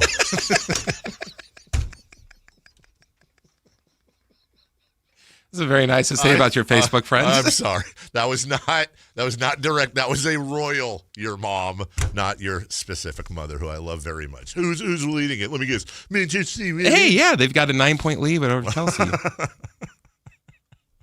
go to JR. It's perfect, right between who's hot and who's not. We'll see which category he goes in. Good morning, JR. Those girls are putting on some pounds. Hey, I love when you talk dirty business, but as a Giants fan, born and raised in Candlestick Park. Yeah. Yes, born and raised. I literally, diaper was a hot dog wrapper blowing around in the corner there. Right field. I required by law to be a Giants, Niner, Sharks, Earthquakes fan, as my boys are. It's not allowed anything else. But don't forget, they were about to move to St. Peters, Florida. They were the Giants? Yes. They were about to move to Florida? No. When did that happen? St. Peters, Florida, many moons ago, like 20 years ago. Really? They were close. You guys don't know the history there? Tell me more about the thing we talked about for 20 minutes ago. Oh, did you? Yeah, okay. Lurie and the Czech and Tampa St. Pete, and then the A's and Walter Haas gave up some we had literally about 15 minutes in the last segment on that, JR. Oh, that's right. I was bringing it up, make sure the fans knew what you're talking about. If it wasn't for some guy driving around in a mobile home, save the king. No, that's the wrong guy. Right. Yeah, I was too young to drive that one. Yes, you were too young. But I'm glad that you said the Giants were dead, because now they've rifled off 2 incredible wins. Yeah, looking for a sweep. Looking for a sweep. Yeah. I think Otani might have been a little disoriented last night, but he obviously was put in his place. Yeah, he was. And, hey, if the Giants get this sweep, they'll pull to 12-13. They'll be just 4 back and still have absolutely no chance of winning that division. Oh, no, they're going to win. The Padres are going to win the division now. Oh, they're tied with Go ahead. And I hate to say that because I'm sure Whitey's over there smiling because I know he wakes up early and listens to the show. Whitey can't smile after all the plastic surgery, but his eyes are smiling. Thank you, JR. Just kidding. From the 916. Dave, better alternate universe. You covering the Yankees or you covering the UFC? I would say, in retrospect, buddy, probably the UFC, but also neither. Because if I covered the UFC, I would not be married. I would not have my children. I would have a much different life. And at some point, your credentials would probably be stripped. 100%. And I know a lot of folks in that circle. Still good friends to this day. Whether it's Ariel Helwani or, Rogan Circle with Sam Tripoli and Eddie Bravo, or a lot of guys I call very dear friends, and that's just I probably would have, to be honest with you, I would be making more money. I'd probably have an incredibly successful podcast, but I would not have that lifestyle is not conducive to family. Let's just put it that way. Not that they don't make it work in some cases, but the UFC is a big billion-dollar travel and circus, man. And the travel, the time, the things that you got to do and go and be around and all that. I have no regrets. I really don't. And I did for a long time. I have absolutely no regrets. I wouldn't want to be anywhere else. That's honestly a true story. Speaking of Shohei Otani and Chris's who's hot, who's not, look, this is kind of like what I was talking about with the history. Dave loves L.A. Oh, Dave loves it. I knew that was coming. Like, I appreciate the history of the Yankees. I'm fascinated by it, but of course, am not a Yankee fan. I cannot stand the Dodgers, although I am kind of wearing a Dodger-looking sweatshirt today, Huddersfield Town. But I when it comes to Shohei Otani, I just appreciate that I'm watching the greatest all-around baseball player in world history. This year, 24 innings pitched, 0.38 ERA, 25 strikeouts in 24 innings. Oh, by the way, he's got 5 homers, 11 RBI, 9 extra base hits, and his OPS is 854. He is truly the greatest baseball player to ever walk the earth. And that is not something I say easily. And all you old heads bringing out Barry Bonds or Babe Ruth or whatever, you can argue with your mother. Who's not? Barry Bonds is still better. You can argue with your mother, whom I love very much. Who's hot? Not. Philadelphia Phillies are not hot. Yeah. They lost yesterday to the Cubs, 7-2. Uh-huh. With that loss, they have the longest losing streak in MLB at 8. And you're probably saying, wait. Don't the Mets have a worse losing record than the Phillies? Don't the Mets have a worse losing record than the Phillies? Well, they don't, because they won yesterday, breaking their 12-game losing streak. And what's crazy, Phillies and Mets are tied for last place. Yeah, well, same division. We need them to play a series versus each other now. Oh, we have breaking NBA news, and the dumbest breaking news you're going to hear all day. This is when it breaks, we have it first. It's Sactown Sports breaking news. I'm sorry, what was the dumbest breaking news sounder? That's actually perfect. In an announcement hyped up yesterday as major news, and Shams Charania reporting, A.J. DeBonsa has declared for the NBA draft. What? No way. What? Are you serious? The presumptive number 1 pick of the draft has declared for the draft, and it's so big that there was like a live thing on Instagram. And I mean, look, it's news. Like, great. Darius Acuff, probable future king, said it yesterday. He declared. I wish that legally, in order to declare for the NBA draft, or any draft, NFL, NBA, I wish legally you had to have a press conference or put a video out on social media, however you want to do it, where you have to stand up and at the top of your lungs say, I declare for the NBA draft. See, I feel differently. Oh? I think you should have to do it in a southern accent and go, I do declare. I declare I shall be in the NBA draft. And draft has to be 2 syllables. The draft. I told you I didn't really want to talk about it unless it actually affected things, but the Patriots, the defending AFC champions, will be without their head coach on day 3 of the NFL draft, as Mike Vrabel will not be with the team Saturday as he is seeking counseling. And my favorite part of that story, because it's a very personal thing and I don't want to make fun of it, is the graphic that shows Mike Vrabel on the sidelines with his hands on his hips, and underneath it says, seeking counseling. I'm here for these graphics. Quote, I have always wanted to lead by example, and I believe this is what I have to do to be the best husband, father, and coach that I possibly can be. That's actually a topic we got to go to break I'm really fascinated with. I'm not making fun of it. Like, I'm serious. I'm not making light of it. Like, family and adultery and this and that, whatever. Those are all serious topics. But, like, what does counseling do? I'm honestly asking. Like, you're sitting with a psychologist or a psychiatrist or whatever it is. I'm honestly asking the question. I'm not trying to clown it in any way. Like, what does sitting down, like, what are you taught? Like, what got you here? Why'd you do it? How do you not do it again? I feel like those are all basic answers. So is that virtue signaling? I'm going to counseling. Or is it like a real thing? I mean, honestly, is it like an addiction thing? I don't know. But I would like to know. If there's any relationship counselors out there, defend your position. Because I'm a big fan of counseling. Big fan of therapy. Been there, done that. We'll take a break. Hey, when we come back, final hour of the program. It's going to be a lot of fun. We'll go around the NBA. We're going to talk about that new Portland owner and what I think a lot of people are missing. We're going to go streaking right out of the break and so much more. It's Carmichael Dave. It's Christopher Law. Jason Ross on vacation till Monday. We're right here on Sactown Sports. Sactown Sports app. Sacramento sports in your pocket. This is Sactown Sports 1140. This is the story of the one. As a safety manager at a manufacturing plant, he does everything he can to keep his coworkers safe. From finding ways to reduce risks to keeping safety supplies in stock. And for that, he relies on Grainger, Grainger offers a broad range of quality products and next-day delivery, so he can always play it safe.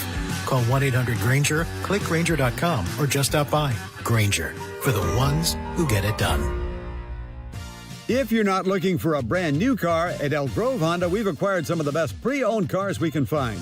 We've kept only the best of our trades, and our buyer has found some of the finest pre-owned Hondas available in Northern California. You can see for yourself at elkgrovehonda.com. Whether you purchase a brand new Honda or a like-new pre-owned Honda, your car buying experience will be the same. We have the right Honda at the right price. You'll find us in the Elk Grove Auto Mall, Highway 99 and Elk Grove Boulevard. I gotta get an Elk Grove Honda.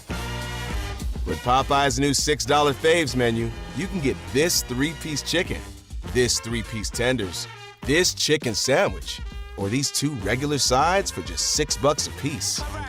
I know you can't see what I see, but trust me, those bold Louisiana flavors look so good, you might just have to get them all. Now there's an idea. Love that chicken from Popeyes. Limited time at participating U.S. restaurants. Price may vary. Terms apply. Sacramento. Get ready because the Sactown Sports Live events calendar is packed with can't-miss shows all season long. It all starts April 28th with Benjamin Todd live at Ace of Spades. Then May 9th, big night, big choices. Laugh with Tim Allen at Hard Rock Live Sacramento. Or catch the iconic sale live at Thunder Valley Casino Resort, happening on the same night. Rock lives on May 16th when Jason Bonham brings his Led Zeppelin evening to Hard Rock Live Sacramento. And don't miss Lenny Kravitz May 22nd at Thunder Valley Casino Resort. June 6th, sing along with Richard Marx also at Thunder Valley Casino Resort. Then catch all the summer vibes July 10th with Rascal Flatts at Lake Tahoe Amphitheater at Caesars Republic. August keeps the party going with Kane Brown at Ironstone Amphitheater August 16th. And Ty Myers August 22nd at Lake Tahoe Amphitheater at Caesars Republic. From comedy to rock to country, if it's live, it's here. Check the Sactown Sports Live events calendar and plan your next night out today. Wesley Financial Group is not a law firm. Ask yourself this question. Is it really worth holding on to that timeshare that you know you need to get rid of? Here's the truth. The average maintenance fee just went up over 17%. That could have been 117%, and there's nothing you can do about it. When you buy a timeshare, you give them a blank check for annual maintenance and assessment fees. I'm Chuck McDowell, founder of Wesley Financial Group. For 15 years, I've helped over 50,000 families cancel their timeshare. Not sell it, not transfer it, cancel it. Did you buy a timeshare because they told you it was a great investment and your maintenance fees would never go up? That's a lie. Are you ready to get rid of your timeshare once and for all? Simply call us and I'll send you our timeshare exit kit that explains all your options for cancellation. Call Wesley now for your timeshare exit kit. 800-881-4300. 800-881-4300. 800-881-4300. KHTK HD1 Sacramento, KYMX HD3 Sacramento. From the Power Business Technology Toshiba Studios. This is Sactown Sports 1140. The Carmichael Dave Show. He's on the microphone when he's not on the microphone. He's playing a song, and when he's not playing a song, he's on the microphone, and then boom. With Jason Ross. No, he didn't. Yes, he did. Call or text at 916-339-1140. It's the Carmichael Dave Show with Jason Ross on Sactown Sports.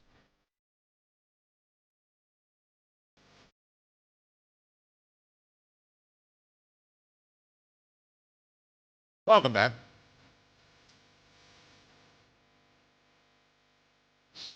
That's it. Welcome back. Welcome back. Carmichael Dave, Chris Roulade. Jason Ross on vacation. When I was asking about what the counseling would be for Mike Vrabel. Well, true question. Thank you, 916. They help you get to the root of your issues. Then they try to help you and sometimes your partner on how you can get through the issues to be able to move on. Okay, that makes sense. Thank you. I have many thoughts on that, but it's a sports show.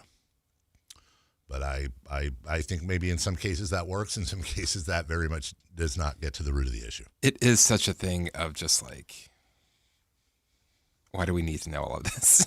I'm with you, dude. And I get it from a press standpoint and a coaching standpoint of like, this is a very gray area to where there are certain people getting favors because of how they're treated.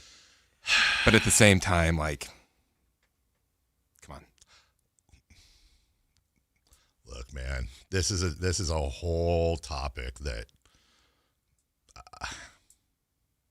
it's one of those times where I hate it because I think it's a fascinating conversation.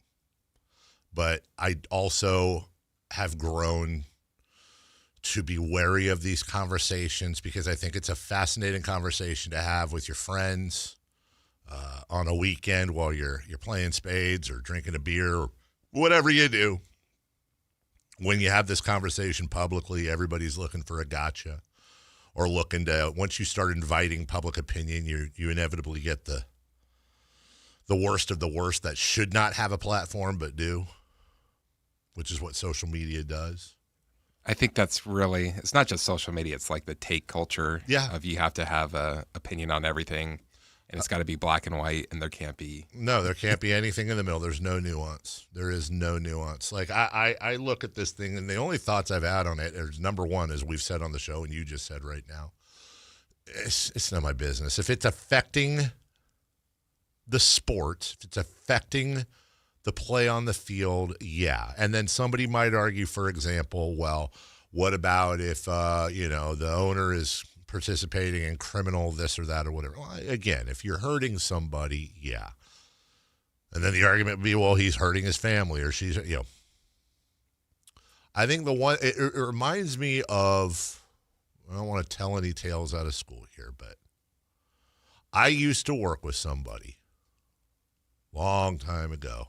We'll call him Jay Ross. That's too on the nose. Let's call him Jason R. It's somebody I knew. I shouldn't say worked with. I don't know that I don't think I ever worked directly with this person. And no, stop guessing, everybody, because it's not somebody you're going to know. This is behind the scenes. Martin Scorsese. And she would, she dated athletes.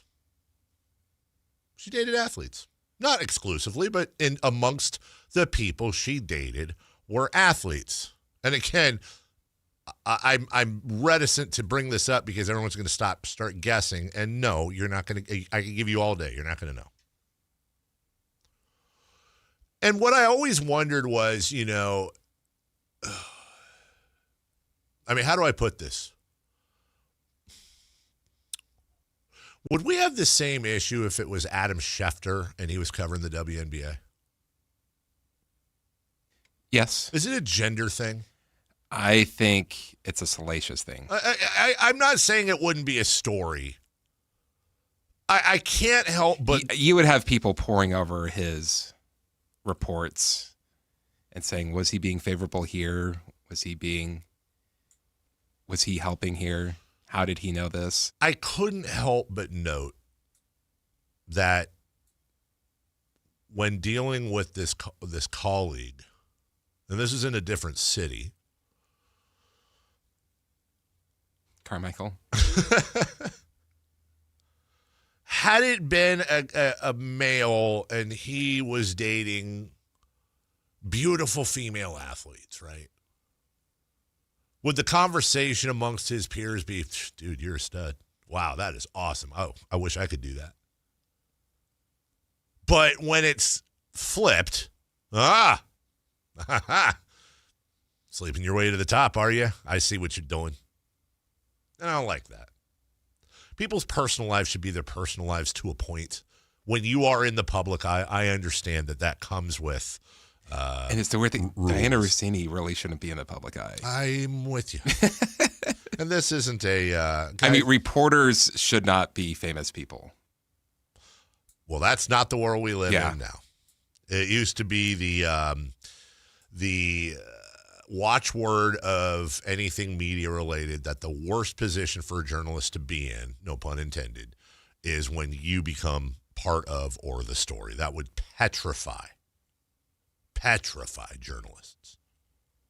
But now, and obviously a much different, you know what? Can please everybody stop trying to guess God, including colleagues of mine. It is not who you think, and it is nobody you know. I'm going to say that's who it is.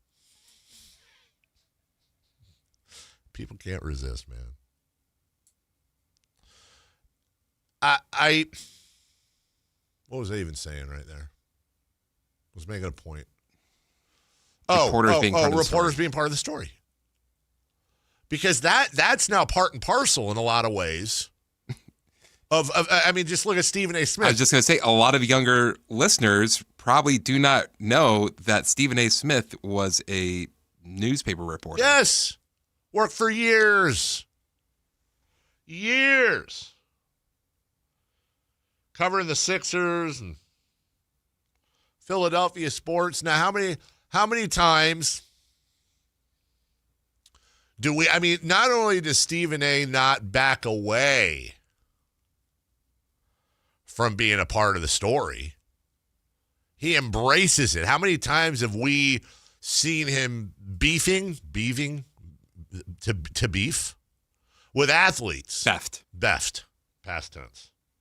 And it's kind of become a trademark of his now, where you see this video come out from Stephen A., and it's him on his podcast on the mic with the background. You don't want to make an enemy. Yeah, exactly. Like, he's talking like a mob boss. I mean, if you want to go there, I'm not even going to try to do a Stephen A. impersonation, but you want to go there, we can go there. But you don't want to go there. Many, many people far more popular and far more blah, blah, blah than you have come after the king. You better not miss. It's like, dude, what are we doing? By the way, I have all the respect in the world for Stephen A. He may not be your cup of tea. Sometimes he's not my cup of tea. Guy has created quite the freaking following. Guy's gone from being a beat writer in Philadelphia to probably the preeminent face of sports journalism in the country.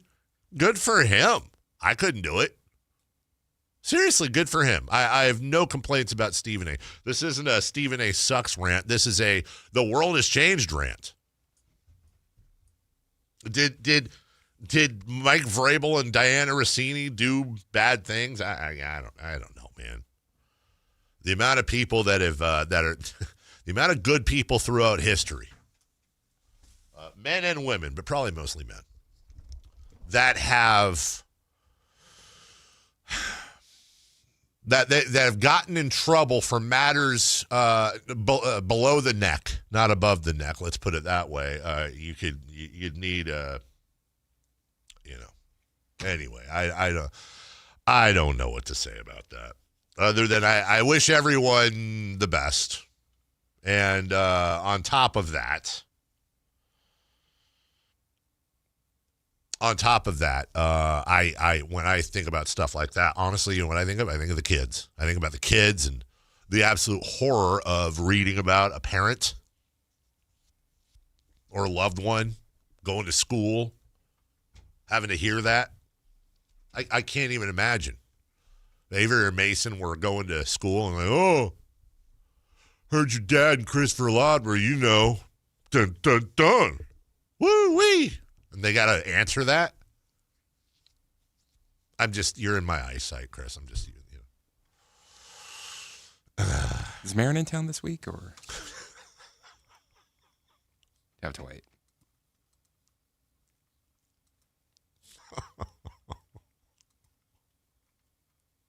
Also, can you people on my personal text line knock it off, please? Thank you. Tom Dundan of the Blazers has announced all this stuff, cost cutting and this and that, whatever. There's a saying, one of my favorite movie quotes of all time, because it really is, you can't handle the truth, philosophy based. It comes from a movie that you barely remember called Bull Durham. Wait, you like Bull Durham? Why do you ask? What am I walking into? This is like the first time I've ever heard you talk about it. You can shut up. You darn right I do. I love it. There's a line in the movie from Kevin Costner. And I have it right here. And Chris, get your finger on the dump button. I'm pretty sure this is clean, but I'm not 100% sure this is clean.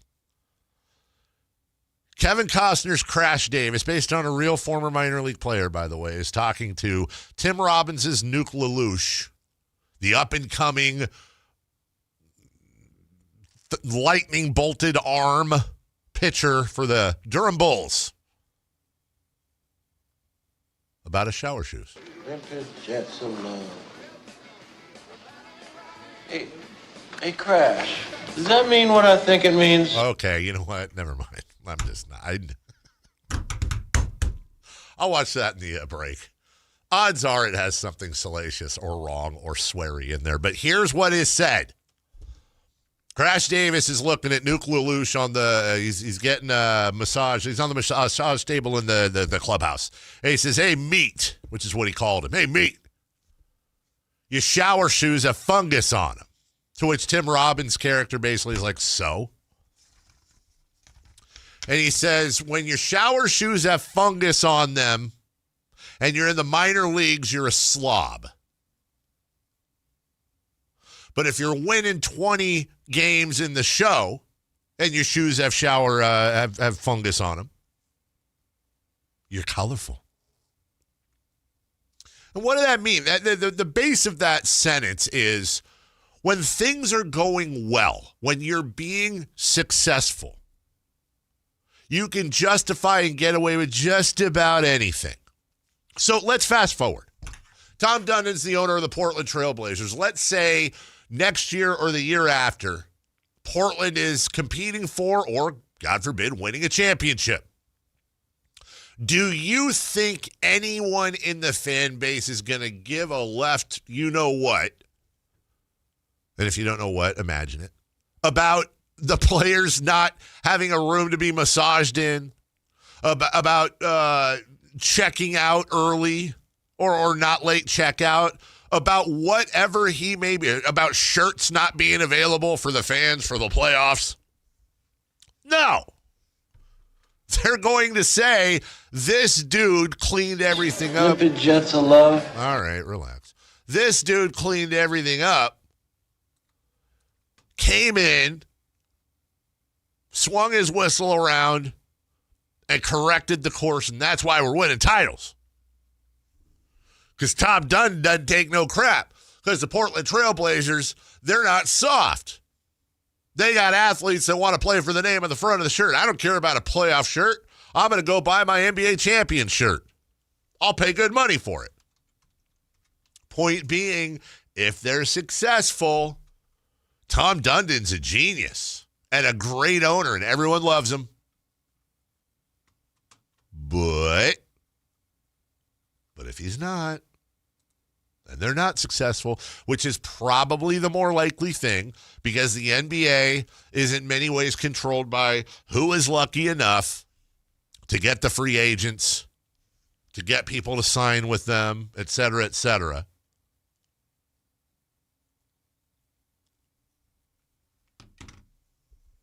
Hey, Whitey, shut up. Sorry, that has nothing to do with anything. Shout out Whitey Gleason afternoons.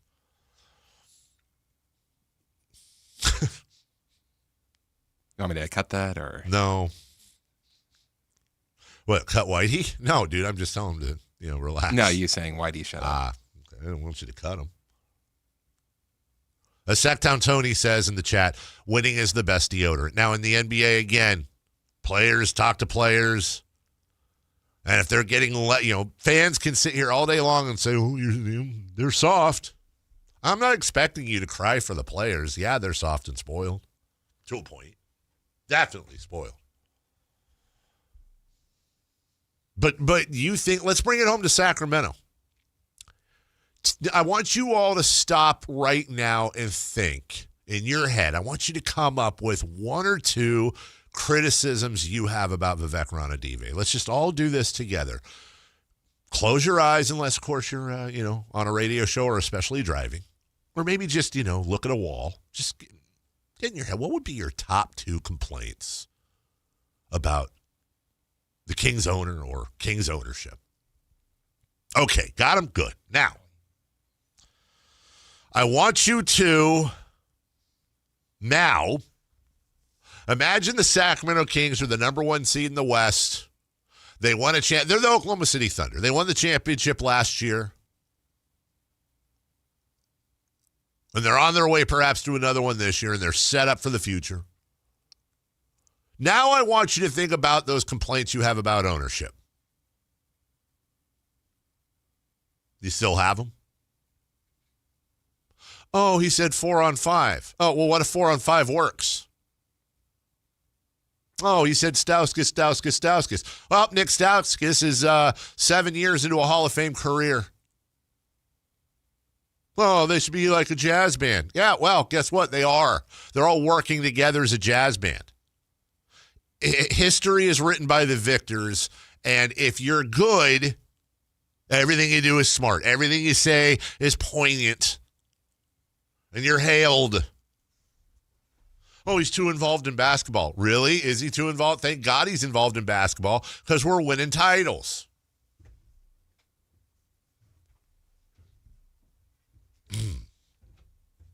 My point with Tom Dundan,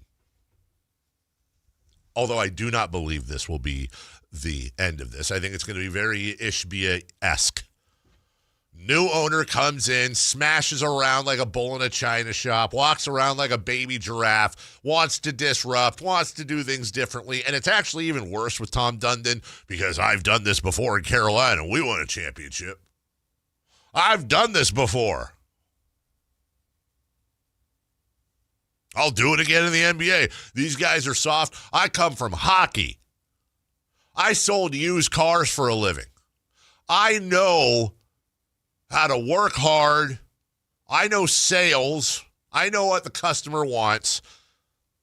And I'm used to working with athletes that in Carolina, they were just, I'd have athletes and agents come up to me all the time. Thank you, Mr. Dundan, for the opportunity. So happy to be here. My family loves it. Uh-huh.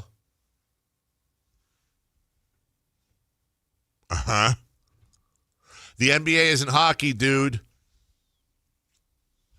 In hockey, being soft is the worst insult you can come up with. In hockey, if a star player flops, then some other dude is going to punch him in the face or punch his team's goon in the face, and they're going to drop gloves and fight over it, and the dude's going to be ostracized by fans and teammates and colleagues alike in hockey. Oh, Shai Gilgeous. Imagine this world. Imagine Shai Gilgeous-Alexander clearly flops or draws a foul against the Suns. And then in the very next play, Dylan Brooks throws him into the fourth row, and they beat the hell out of each other. It's not hockey, dude. So we already know, much like when a bunch of rich guys announce a competing league for the NFL, we already know they might as well light the cash on fire in the middle of Grand Central Station in December. We know that Tom Dundan is going to backfire, and he's going to step back just like Ishbia had to and many owners before. But it does make me wonder, how many of those season ticket, fans are really upset about it? How many of them are going to not renew their season tickets? It's like anything. One of the major reasons I took the side job in European football or soccer is because I have been fascinated, as many of you listening for a long time, I have been fascinated with European sports culture and how differentiating it is from American sports culture. And I'm not talking about beating people up. I'm talking about the power that fans over there have when it comes to pricing, when it comes to who runs the club, when it comes to what color jerseys they wear. Every team has a fan union or a fan group that holds significant sway. Literally, there are rules within the league. As a matter of fact, with Huddersfield Town, they're doing it as we speak, as a matter of fact, where you have the club CEO and the general manager. Basically, imagine Vivek and Scott Perry, by rule of the NBA, have to meet a minimum of 4 times a year with the official fan group. They discuss things like season ticket pricing, strategy for on the court the following year, different business things they're going to do.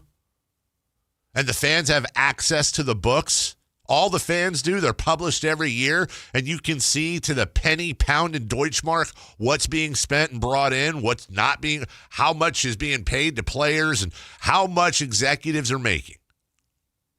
Can you imagine that with the Giants, A's, Kings, Warriors, Niners, Raiders? Can you imagine having the power to literally overthrow ownership, or as they call it over there, the chairman, through boycotts, strikes, demonstrations, and to have the teams understand that they have to come to agreements with these fan groups before they do certain things, or they will feel the wrath and they don't want to tangle with them? Teams over there, I wouldn't say are scared to death of the fan groups, but they understand the power. Can you imagine if we had that same thing over here? If Portland fans in their next meeting could go and say, look, dude, you got to stop this right now, or you're going to have 100 people at your opening day, and we're going to sit and boycott all your sponsors. One day, I'm telling you, it's going to happen over here. We'll take a break. When we come back, What's on Deck, brought to you by Trex Decking and Railing. We'll go streaking as well before we get to crosstalk and celebrity birthdays next. Visit SactownSports.com and join the Sactown Sports 1140 newsletter. Only one radio program captures the excitement of hunting and fishing as it happens. The award-winning California Sportsman with Sep Hendrickson. Only California Sportsman takes you where the action is, live on the water, live in the blind, and live with the top pros and experts in outdoor sports. California Sportsman with Fishing Hall of Famer Sep Hendrickson is your premier destination for all things outdoors. Sep's Saturday Morning Outdoors. Ultimate Bass and California Sportsman, 5 a.m. to 8 a.m. Saturdays on Sactown Sports 1140. Country in the Park is back. May 8th and 9th at Cal Expo. Miranda Lambert. John Party. Chris Young. Turnpike Troubadours. Dylan Scott and more. Line dancing live DJs, Mechanical Bulls, huge festival area, and food trucks. Tickets start at only $68. Country in the Park. May 8th and 9th at Cal Expo with Naturewood Home Furnishings, Metro by T-Mobile, and A1 Appliance. More info at CITPFest.com. Help DEA keep our communities safe and healthy by participating in National Prescription Drug Take-Back Day, Saturday, April 25th. Take action right in your own home by cleaning out your medicine cabinet of unneeded medications. Keep them safe, clean them out, take them back. Find a collection site near you at DEATakeback.com. Do your part to lower overdose deaths and prevent prescription drug misuse before it starts. That's DEATakeback.com. A multi-billion-dollar settlement is paying claims for up to 21 years. If you were exposed to weed killers at work or at home, your rights are affected. If you or your family has or had non-Hodgkin lymphoma, you could receive $6,000 to $165,000 or more. This settlement impacts you even if you're not sick, because this blood cancer can take 10 to 15 years to appear. If you stay in the settlement, you give up your right to sue. Learn more at weedkillerclass.com or call 888-403-8201. Paid for by the Roundup Settlement. Spring is here, and warmer days are right around the corner. Before the heat hits, call Brower Mechanical. Right now, when you purchase a new high-efficiency AC system, you can choose a water heater or a whole house fan for just $1, or get your AC professionally tuned up for just $89. Don't wait until your system breaks down during the heat. Brower Mechanical, where quality meets comfort. 916-352-3113. Residential and commercial HVAC sales and service. License number 108-1055. It's no secret the world feels unpredictable lately. One thing will never change: Hoblet's mission to lower high prices. Right now, and only at Hoblet Dodge, Chrysler, Jeep, Ram, and Woodland, you can get 4.99% financing for up to 84 months on all new vehicles in stock, and keep every factory rebate you qualify for when you finance with Hoblet's preferred lender. That's 4.99% financing, and you keep all the factory rebates you qualify for. Not one or the other, like other dealers are offering. Only Hoblet has fought to get you a deal this good. Search, select, and save through their whole inventory at HobletDodge.com. Unbeatable prices, unbeatable selection, and now unbeatable interest rates. Nobody beats Hoblet, period. 4.99% APR available on select new vehicles in stock while supplies last. Pricing and savings may vary by model and trim. Financing on approved credit through Hoblet Preferred Lending for well-qualified buyers. $60,000 match finance, approximately $14 per thousand finance. Residency restrictions and lender membership requirements may apply. See dealer for details. Is the volatility of the stock market driving you crazy? Is your retirement account sinking, yet you're getting older? And you're starting to worry about, will I have enough for retirement? What about the money in the bank? These banks pay nothing these days. How do we get growth to get to retirement account? It's simple. Move into gold and silver. Want to know how to do it? Listen to my show, Striking Gold, with me, Kenny Michaels. Ladies and gentlemen, this is going to be fun. It's time for What's on Deck. Brought to you by Trex Decking and Railing.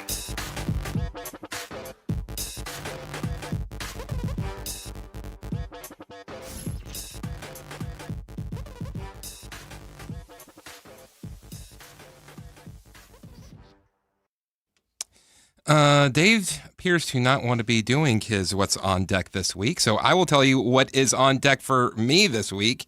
Didn't get a chance to watch AEW last night, but I'm going to sure go back and watch that to see Darby Allin defend his AEW title against Ciampa. And, here's Dave. You know, I think we're going to have to, purpose. I think we're going to have to start talking about being on time for your segments. Okay, let's talk about it. Is that from what I said in the last segment? Mm-hmm. I said mine off the air. Well, unfortunately, you weren't back. You weren't back for me to say it off the air. Good point. Did you go into anything other than wrestling? No. We watched the Hogan documentary last night. Oh, how was that? If you know Hogan very well, I don't. Like I do. The amount of lies that he's not pushed back on is crazy. So you would say you're a fan of Hulk Hogan, the human? No. Oh, opposite? I was, I think, like all kids that were very young in the 80s, I was a fan of Hulk Hogan. How do you do with the art and artist thing? I know you do that with Oasis to a degree.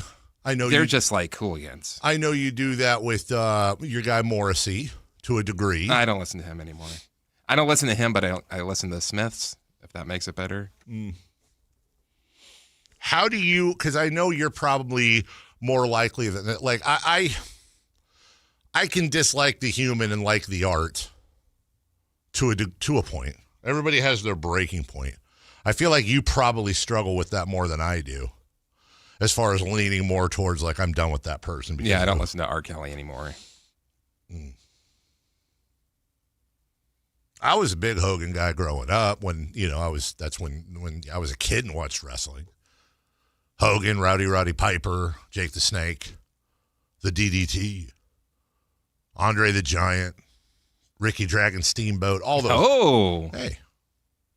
I really did. I watched it every Friday or Saturday whenever it was on NBC. And Saturday night's main event. Yeah. And then whenever else I could and watch the WrestleManias with my friends. It was a big thing when I was, 7, 8, 9, 10, 11, 12. Probably those are my prime wrestling years. And the Hulk Hogan thing, I mean, that's every kid that watched wrestling. There were two things that always happen in wrestling. Number one, there's always the fun part. One wrestler's beating the hell out of the other wrestler. Just destroying them. And then they throw him against the rope. And the guy bounces off the rope, and he's running forward, and then he reverses it. And then the tide turns. You can always look for that in every match. You know what I love in, like, action movies is when there's a bunch of people trying to beat up one guy, and they only go one at a time. Instead of all of them ganging up at a... They take their turns. You got to take your turn. And with Hogan, it would be... They actually did a pretty good job of saying how he became popular so fast at the time and how well known he was. Is this Netflix? Yeah. Okay.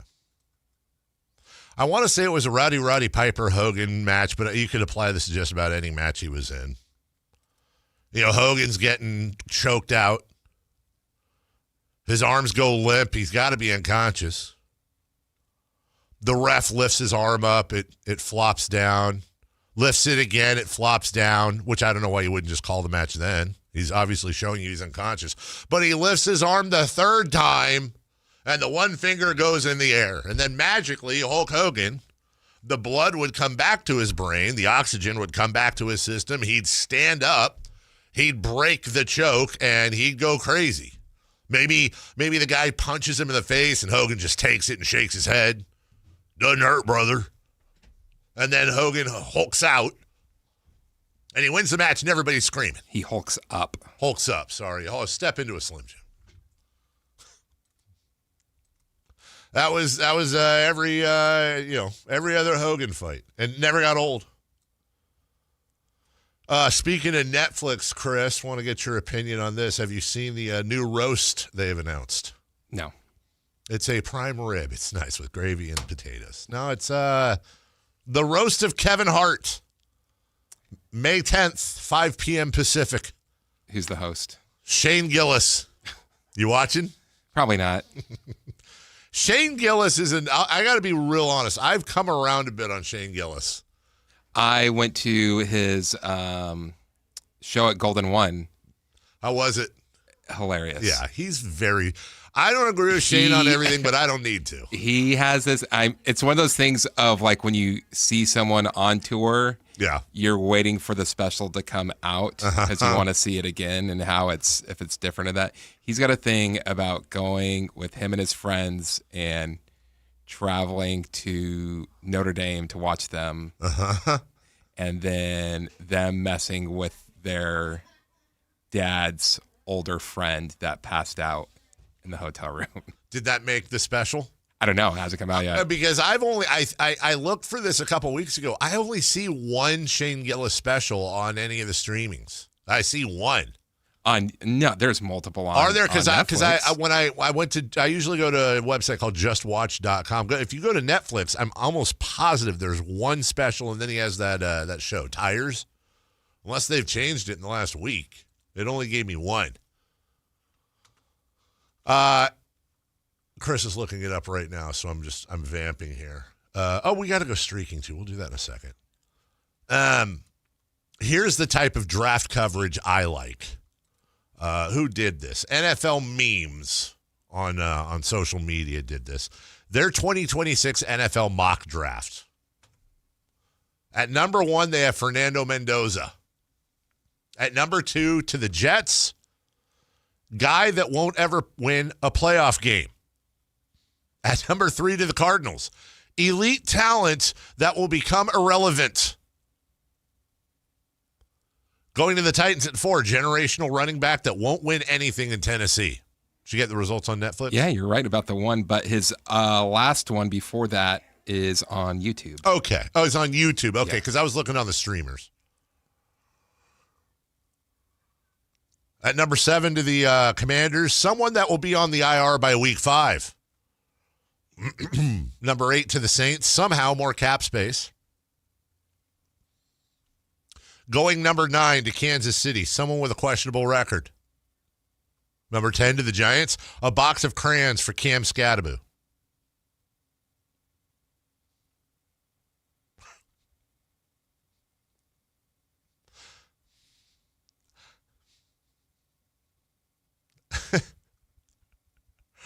At number 23, to the Eagles, a Georgia Bulldog. Number 25, to the Bears, another guy that doesn't show up until the 4th. To the Bills at 26, someone to help Josh Allen choke in the playoffs.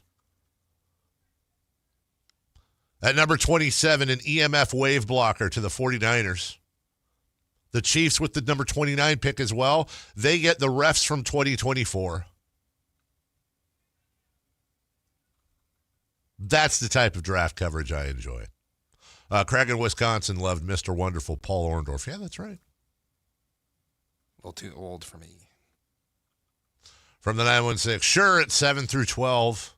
But why do we have to talk about this dumb non-sport now that we are grown up? That's from Scott. Scott, I don't. I was talking about the Hulk Hogan. You just did. Talking about the Hulk Hogan doc. I'm not big on talking wrestling. Hey, to each their own. I have told our management, however, that if they were going to, because now the big thing is podcasts and video content and all that, that the biggest mistake they're making is not tapping you to do wrestling content, because that's the easiest way. I think it would be hilarious if you ended up doing like a once-a-week wrestling segment, and it ends up by far being the most streamed thing on this station. And by the way, there's a non-zero chance of that happening. Well, if you would like, you can go back and see my interview with Maxine Dupree from a couple weeks ago. Wow, I would not like to do that, but maybe others would. And hey, maybe I got an interview coming up next month that you should keep an eye on. Oh, but not yet to say who? Not ready to say who it is? I don't know who it is yet. Oh, okay. All right, let's go streaking real quick. Let's go streaking. It's time to go streaking. We're going streaking! Who is the Nostradamus of MLB? Who can keep the streak going? It's time to go streaking. What the hell are you doing? We're streaking. Let's go. Let's go streaking. Chris, how are we doing and how are we going to do? Well, Dave, if that's even your real name. Jason he messes this up. I can't see what we were. Come on, Jason. But he was in the lead, I believe, with a 4-game hitting streak. He picked Fernando Tatis Jr. Fernando Tatis got up 4 times. And? Did not get a hit. Ooh, you suck. Sorry, it's over. It's over now.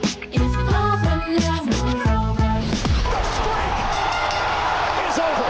It's over, ladies and gentlemen. Is that a picture of you and Ricky Steamboat? It is. Oh.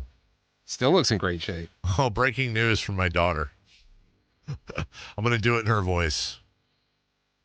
Genuinely, how is it humanely possible to think that talking loudly in a quiet lecture hall is okay? I don't want to be that person, but if they keep it up, I'm going to ask them to be quiet. Okay, Karen. Okay, Karen. By the way, narrator, she will not ask them to be quiet, but she will bitch on our family text line about it. Back to you. Sounds like somebody I know. You're somebody you know. I lost my streak yesterday. Yeah, you did. I went with good old faithful Kevin McGonigal. The professor. He got up 3 times and... You got to do this one for me, Billy McGonigal. He did this one for me. He got a hit. Hey, there you go. And then Dave, he went with the home guy. I did. He went with Shane Langoliers. Langoliers! He got up 5 times. Got out once. Twice. 3 times. Oh, come on! 4 times. Come on, Shay! He could have possibly got out 5 times. Come on, Shay! Oh, no way. Did he get the, come on. He got a hit. He got a hit. Look at you are currently in the lead with the 4-game hitting streak. You know what's really sad about this streaking? And by the way, thank you. Jason keeps track of our yearly numbers. I'm batting 192. Jason's batting 238. You're batting 175. Get off the thermostat, Kayla. And then here we go. Now we're starting our daily thermostat issues. I'm going to take Drake Baldwin of the Atlanta Braves. Drake Baldwin. Who are you taking, Dave? I will take, oh, golly. Give me O'Neal Cruz of the Pirates. By the way, new rule, you can't mess with the thermostat until your show starts. I'm calling HR. There's got to be a rule. I even brought strawberries. By the way, what's on tap? How about the NFL draft? Knicks, Hawks, game 3. Nuggets, Wolves, game 3. Cavs, Raptors, game 3. Sabres, Bruins, game 3. Avs, Kings, game 3. Canes, Senators, game 3. Yankees versus Red Sox. Dodgers versus Giants. It's a Sports Thursday, baby. We're back with Crosstalk next. If you're not looking for a brand new car, at Elk Grove Honda, we've acquired some of the best pre-owned cars we can find.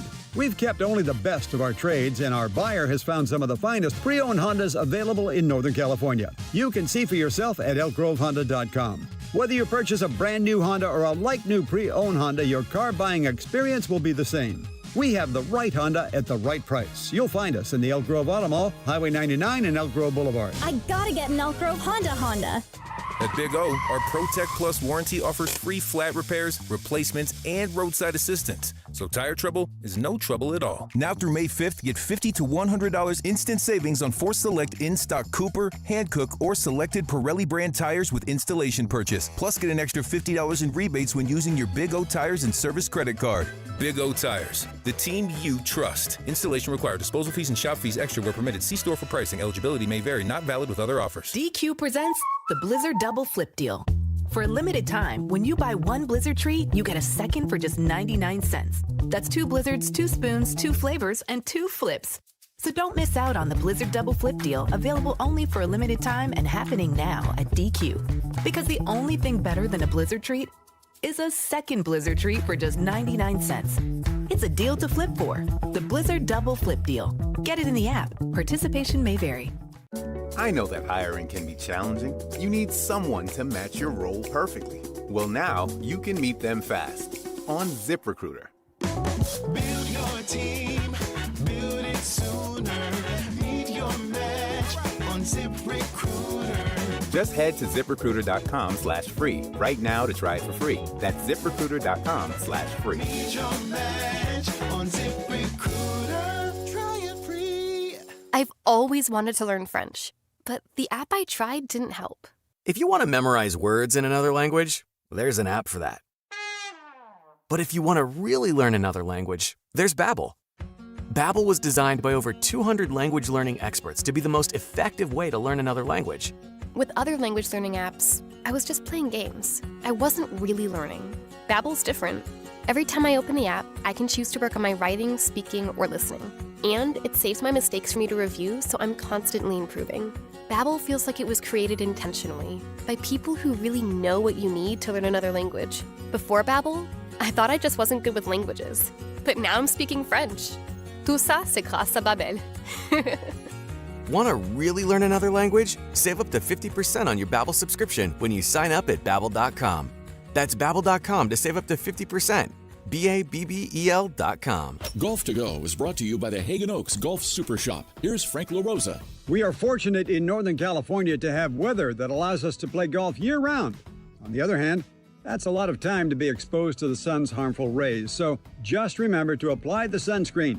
Experts say that SPF 30 blocks 97% of the UVB rays that cause sunburn, and you should apply sunscreen at least every 2 hours. So put it on before you play and reapply at the turn.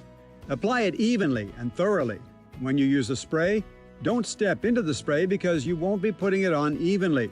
We all tend to get our arms, legs, and face, but make sure you apply to your ears, neck, hands, and scalp, and don't forget the backs of your knees. And make sure you check the expiration date. Experts also say the sunscreen that works is the sunscreen that you actually are going to put on your skin. That's your Golf to Go. I'm Frank LaRosa. It's time for the news of the day. The latest headlines, the biggest stories, hard-hitting analysis. Yeah, this is none of those things. And now, here's Carmichael Dave and Jason Ross. No Jason. He's back tomorrow. Just Frosty from Antarctica. Well, it's 62 degrees in here. You're going to need to give Kayla a minute to warm up. Yeah. I mean, my gosh. You act like it's 20. My breath just froze in the air. I feel like there's two potential things being done here. Number one is the studio is cold. And by cold, I mean fine. Frigid. Like you're literally in a jacket. Yeah, and I'm freezing. And that's fine. Secondly, I think the worst infraction is Kayla is, as she said herself, sick. No, I said I don't feel great. You said I'm sick. This has literally, been all week. Quote, I'm sick. It's been all week. So she's been sick all week coming in here. Yeah. Am I hacking up a lung? No, I'm just saying. Chill. I am. That's 62 degrees. Yeah, I know. But I'm just saying, if bro, this is not the week to pick on me. I'm not picking it. How am I? No. I'm going to stand back now because you came in bitching about the cold. I did not bitch. We both bitched. I'm not saying he didn't. Oh, You no. just said I did. It is cold. I also both did. of us. True, so did he. Do not just get on me because I'm the woman in the room. Hey, true or false? Did you bitch about the cold? Yes or no? No other. Okay, but then you bitched. We all bitched. But I didn't say that they didn't. I'm talking to but then that singled me out. and I'm saying you were bitching about the cold. That made me seem like the whiny one when there was all of us who agreed it was cold. I understand. Okay, I haven't brought strawberries. call me when you're sick and let me know. Then because what? you can broadcast Wait, from what home. happens then? Well, you can broadcast from home. I can't. But I'm saying if I call you when I'm sick, what does that do? I'll say I'm sorry.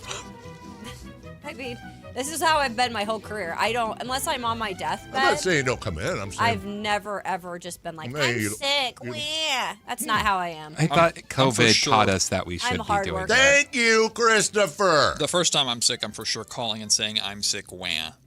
Have fun on the show. You broadcast from the house. No. But you felt you felt bad some days, and you're like, Yeah, he felt bad when he forgot that his kid wasn't going to class. That's the main thing. I missed the one day I missed. My son was not in school. I will not defend myself because I'm a little stuffed up and not feeling great because I haven't slept in 5 days. Why haven't you slept Chill in 5 out, days? because I'm moving my whole life, dude. Yeah, dude. Chill out. Well, I don't want to my- talk about my personal life. I'm just saying, you can't, Kayla. You can't drop a grenade like I haven't slept in 5 days and then get upset with me when I ask why. You called out that I was sick on air. Was that a secret? No, and not for the whole public to know. I didn't know that. Exactly. How am I supposed to Yeah, how am I supposed to know? We should probably let you know, Kayla. If you don't want everybody to know, don't tell Dave. It's Yeah, well, that's actually clearly. a really good point. Why is my mother texting me?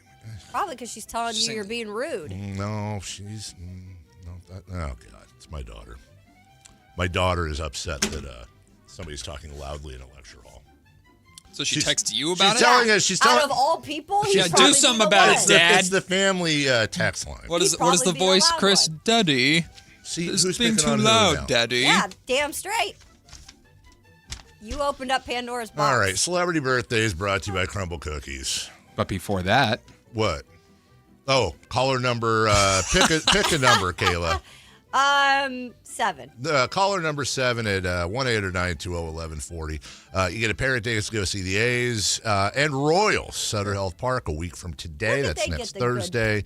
See, now you're whining again. First pitch. Is everybody else whining? No, that's just you. actually Okay, that's just just you. a voice. First pitch, 12:05.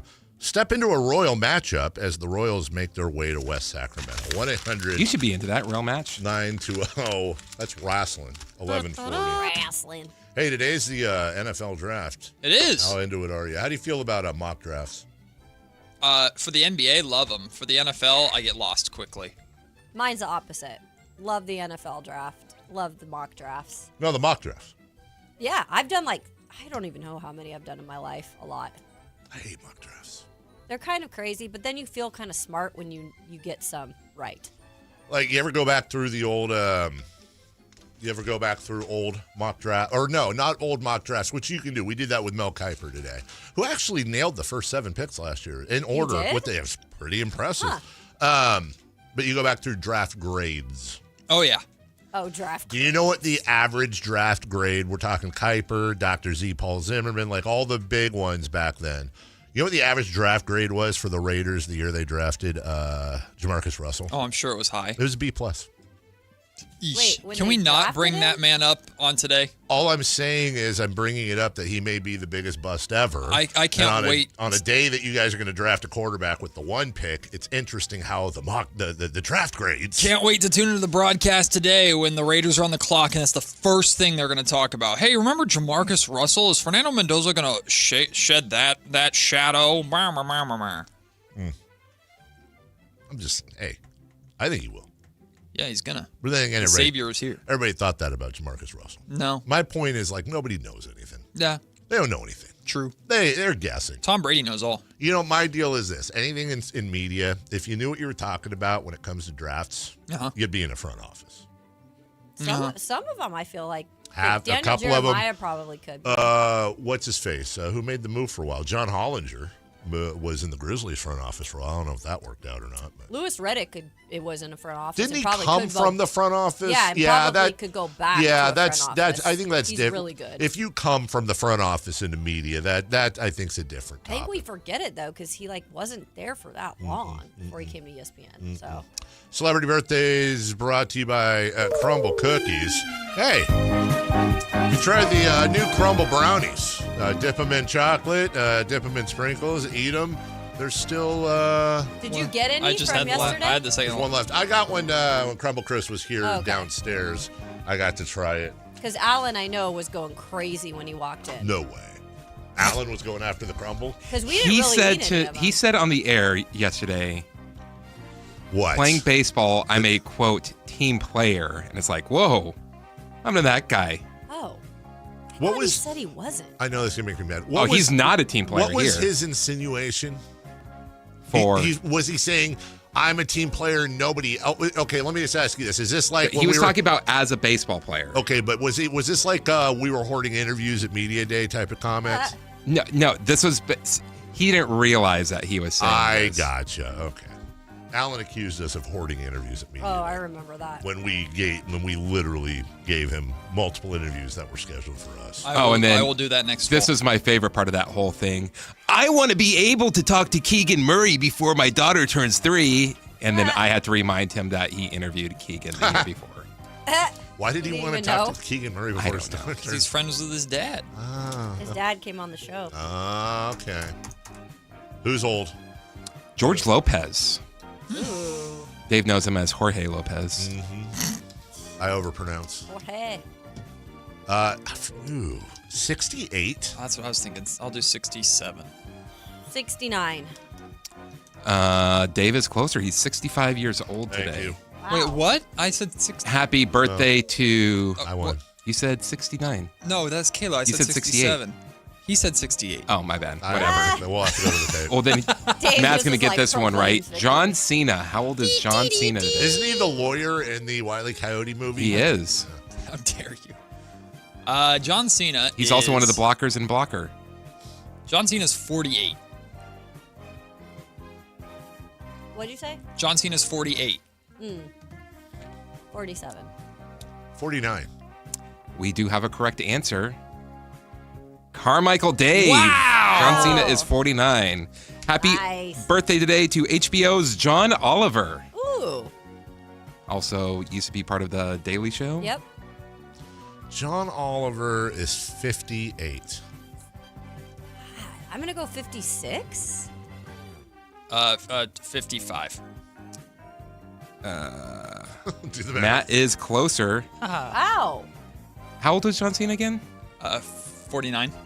John Oliver's also 49. Oh. Him and John Are Cena you are the Oh, same are age. you serious? serious? He's only 49. Wow. Happy birthday to former Major League Baseball player Andrew Jones. Oh. Well, let's see. Spelled with a U. I remember when Skip Carey was saying that Andrew Jones at 19 years old patrolled center field like a gazelle. How he was just an absolute defensive stud and future star. I say that because this is going to make me sad. Andrew Jones is 45. What? 51. 52. I'm purposely going low. Matt George is closer. Oh, God. It's 50. He joins John Cena and John 49. Oliver for also being Okay. 49. We could probably get 2 more in here. How about actor Cal Penn? What? Harold and Kumar go to White Castle. Yeah. He's on the show House. Ooh. He's also in the Was he Obama. Harold or Kumar? He was Kumar. Okay. He is 44. 45. 47. 49. You know what? Let's just keep the trend going. Yeah. 49. You think there's 4 people that are 49 on Yes. celebrity birthdays? We do have a correct answer. And it goes to Matt George because Cal Okay, Penn is that's also weird. 49. Let's All right, go. quickly, one last one. Kyle Juszczyk. Happy birthday. 32. No, 33. 32. Yeah, I'll say 30. Well, I'll say 32. 34. We do have a correct answer. It's Matt George. Carmichael Dave Made with the the win right at the call. end, 34. All right, Cold Kayla and Matt George coming up next. It's NFL Draft Day, and I'm getting sick. Bye-bye now. The Sactown Sports 1140 newsletter right to your email. Get your latest on the Sacramento Kings, Athletics, and Republic FC.